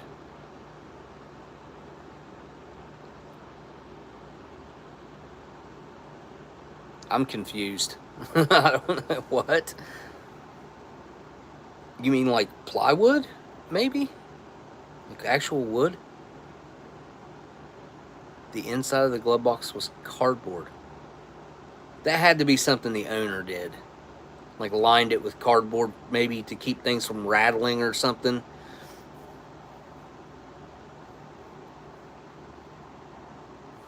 Used to make almost all the glove boxes, the inside was cardboard. Huh. Well, I don't think the oldest thing I've ever owned. What's the oldest thing I've ever owned? I mean, my dad had some older cars back in the day, but I was a kid. Yeah.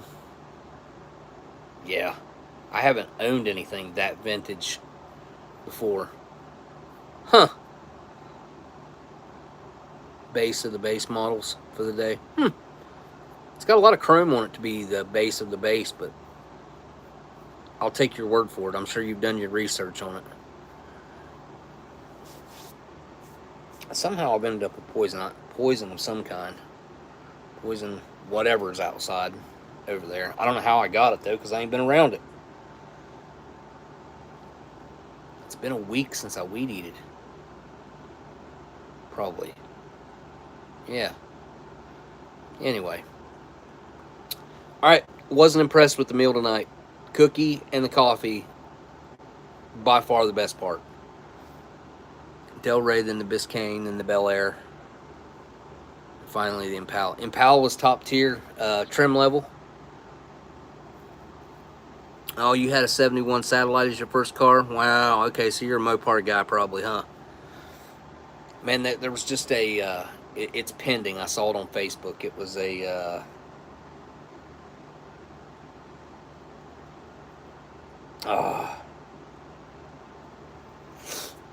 what was it? Beautiful car. It was red, white stripe around the rear end of it, a broken up stripe. Wasn't a Roadrunner. In 1975, it was your first car.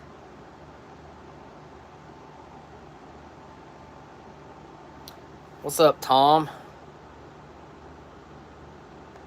Melvin says 69 Impala was his first car. Way late. It wasn't a Satellite. It was a one of my buddies down the road here. He was a gym teacher when I was in high school. He's got a Belvedere that he's got pretty well built, about as good as it could possibly be. It's all black interior. He changed the interior. It used to have green interior. That or he dyed it. I can't remember.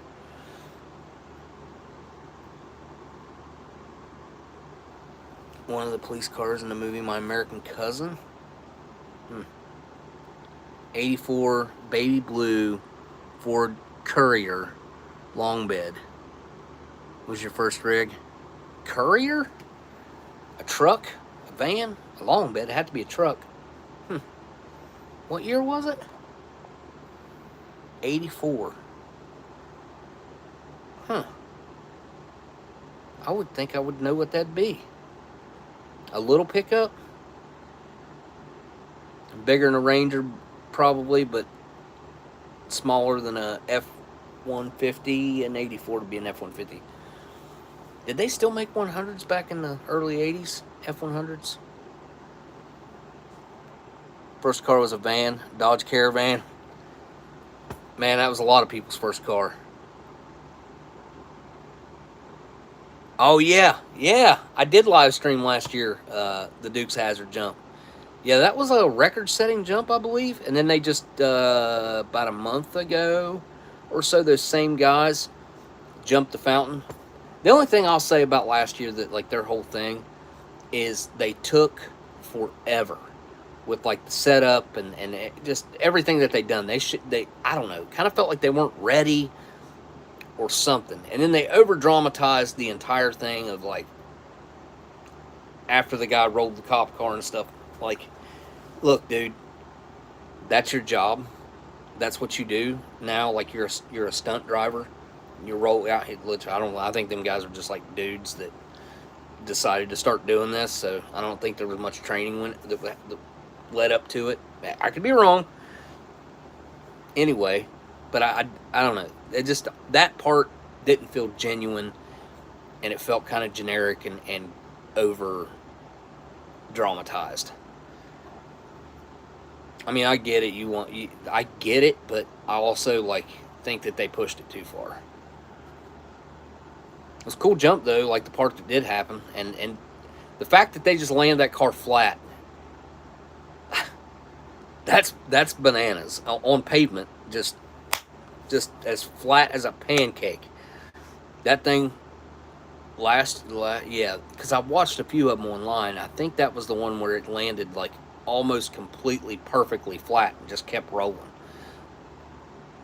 Which they use old Crown Vics, I think, they cut them up and use the frame and the engine and stuff and just kind of,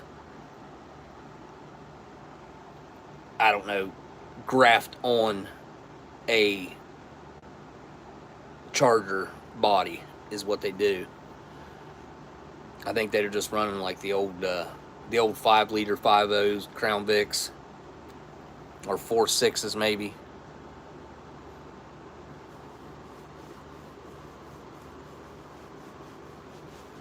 They had a General Lee and a Dream. Yeah, kinda. Yeah, yeah. They built a bunch of them. I did go to their page recently because I was thinking that they were going to be up there this year and they weren't, or they were there. They didn't do anything though. Last I seen what they were doing, it looked like they had about 6 or 7 of them building them at one time. And then they were working on the videos I watched. They were working on the jump car. They jumped a fountain in Kentucky somewhere. A mid-'80s Audi. Okay. First car I ever had. It's probably one of the best cars I ever had. 91 Camaro. Loved that car. Red, T-top. 305 throttle body car. Nothing special at all, power-wise. Worst vehicle I've ever had. It's probably between the 87 Fiero. It was like, it never gave me any crazy issues or anything. It was just extremely underpowered for what it was. Like, you couldn't get the thing to, and it was a standard too. I dumped the clutch, rev it up, that thing wouldn't spin the wheels, slide, nothing. I never did like the way that car ran. I didn't like the way it sounded either.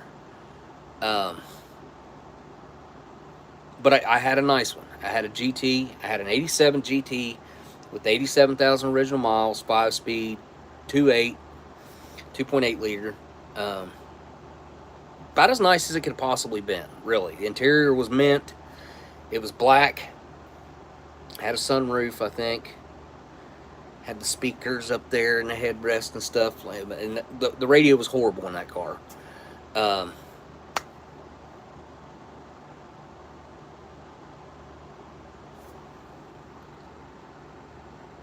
What are we talking about? 84 Z28.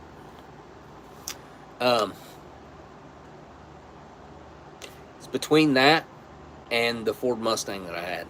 I had an 87 Ford Mustang. 5-liter, 5-speed, which it was a 4-speed rock crusher when I got it. And I swapped in a newer, at the time, newer 5-speed.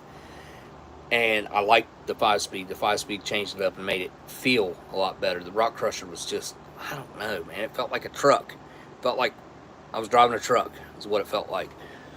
But that Mustang nickel and dimed me to death. Every time I turned around, I was buying something else, breaking something, which, I mean, I did I ran the balls off that thing.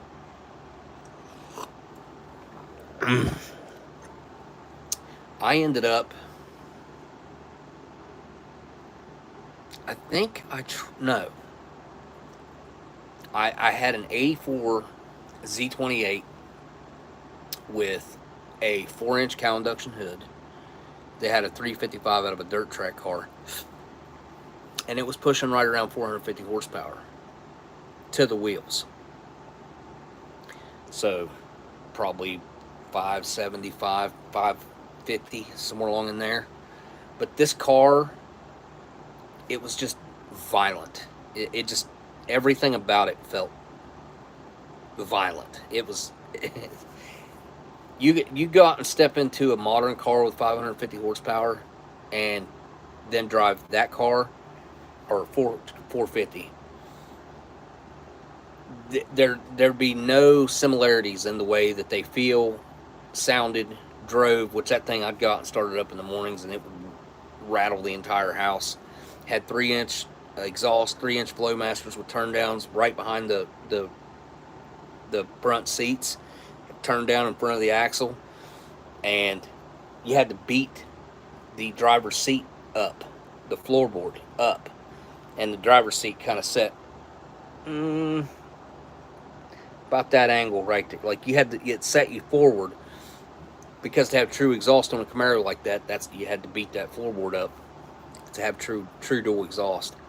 But that car sounded so good. God, that car sounded so good. Silver. Did I say that? It was silver. The interior was wasn't ragged out or anything. It was just an '84 Camaro interior, and it just sucked. Everything was like, the seats were hard. Everything in it was like dry, like dried out. Yeah, my buddy, the guy that I'm buddies with now, we didn't really. I never was friends with him back then. I made a trade with him to get that car back in the day, but we never really were friends. But since we started like talking at car shows and stuff recently, me and him become friends, and he lives directly across the river from me. He's like a big car guy. Like he's got some amazing cars in his collection. I know he started getting rid of some of them. He sold off 2 Chargers last year. I wish I'd have bought both of them. Both of them were worthy of restoration. One was a 69, one was a 70, I think, or one was a 70, one was a 71. I don't like the Chargers with the round tail lights. I don't like them. I like the ones with the bar tail lights.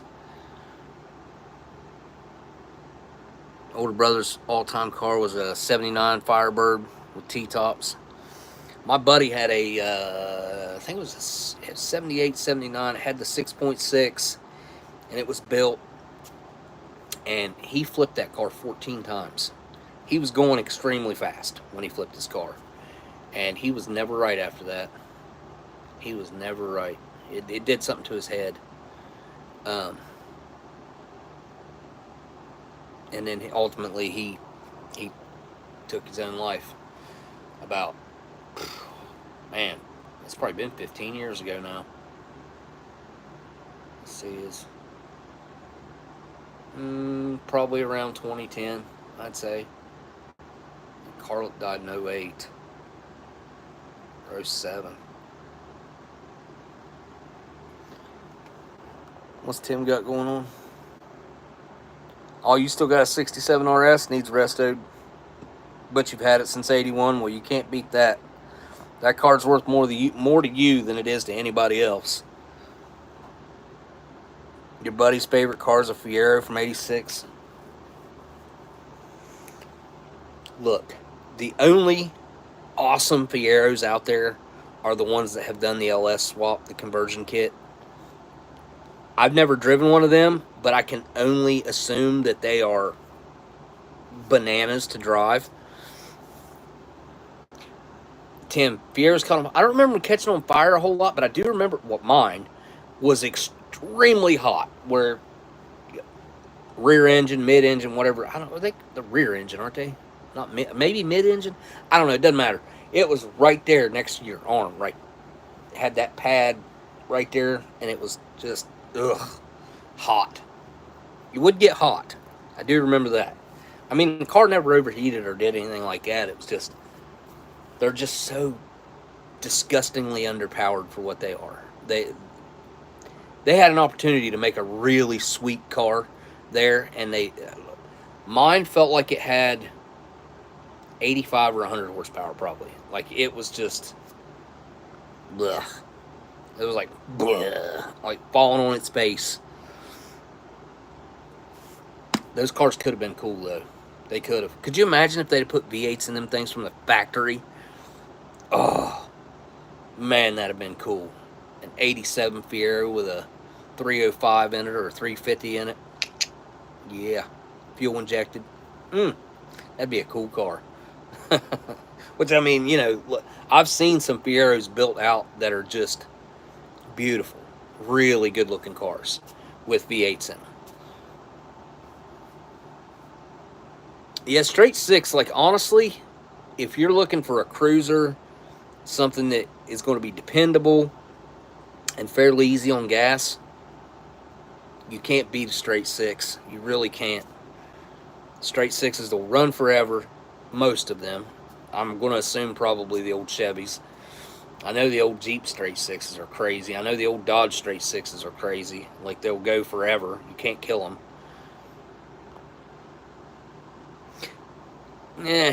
Not really. There's like, I mean, no, not really. It's like step back. It's right here. It's the first picture. Right there.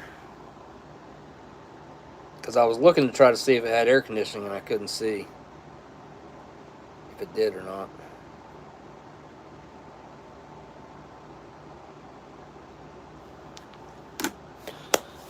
Alright guys, I am going to log off of here. And yeah, look forward to some vintage MRE next week. I'm going to email Scott. Get that paper right there so I can email him. And wait, somebody had a Land Cruiser. 96 Land Cruiser has a straight 6 with 280,000 miles. Yeah, I'm telling you, like, the straight 6s usually will just run forever. Most of the ones that I've ever seen are like indestructible motors. I mean, of course, every once in a while you're going to have a lemon in the bunch, but most of the time those straight 6s are really good and reliable vehicles or engines. All right, guys, I'm gonna get off here and clean up my mess because I don't think I'm gonna eat anything else. Well, the cookie. I'll finish the cookie. Probably won't even eat the M&Ms, to be honest. I'm just not wanting them right now. Tortilla, meh. Barbecue sauce, meh. Fat-free mayo, meh. The au gratin potatoes, meh. Yep. Honestly, that food from 2001, it's gonna be better than this food. It's gonna be better than this fresh food. Sad but true. As long as that stuff was stored halfway decent, it'll be better. You know, once the package gets on. Oh, no worries about that. Thank you. I will try to keep an eye out for your email. Thank you guys for hanging out tonight. I appreciate it. Don't forget that thumbs up. Thank you to my patrons. Thanks to Scott for sending the package. Thanks to everybody for hanging out. And yeah, I guess all I got left to do now is say thank you all for watching, and I'll see y'all on the next live stream. Later.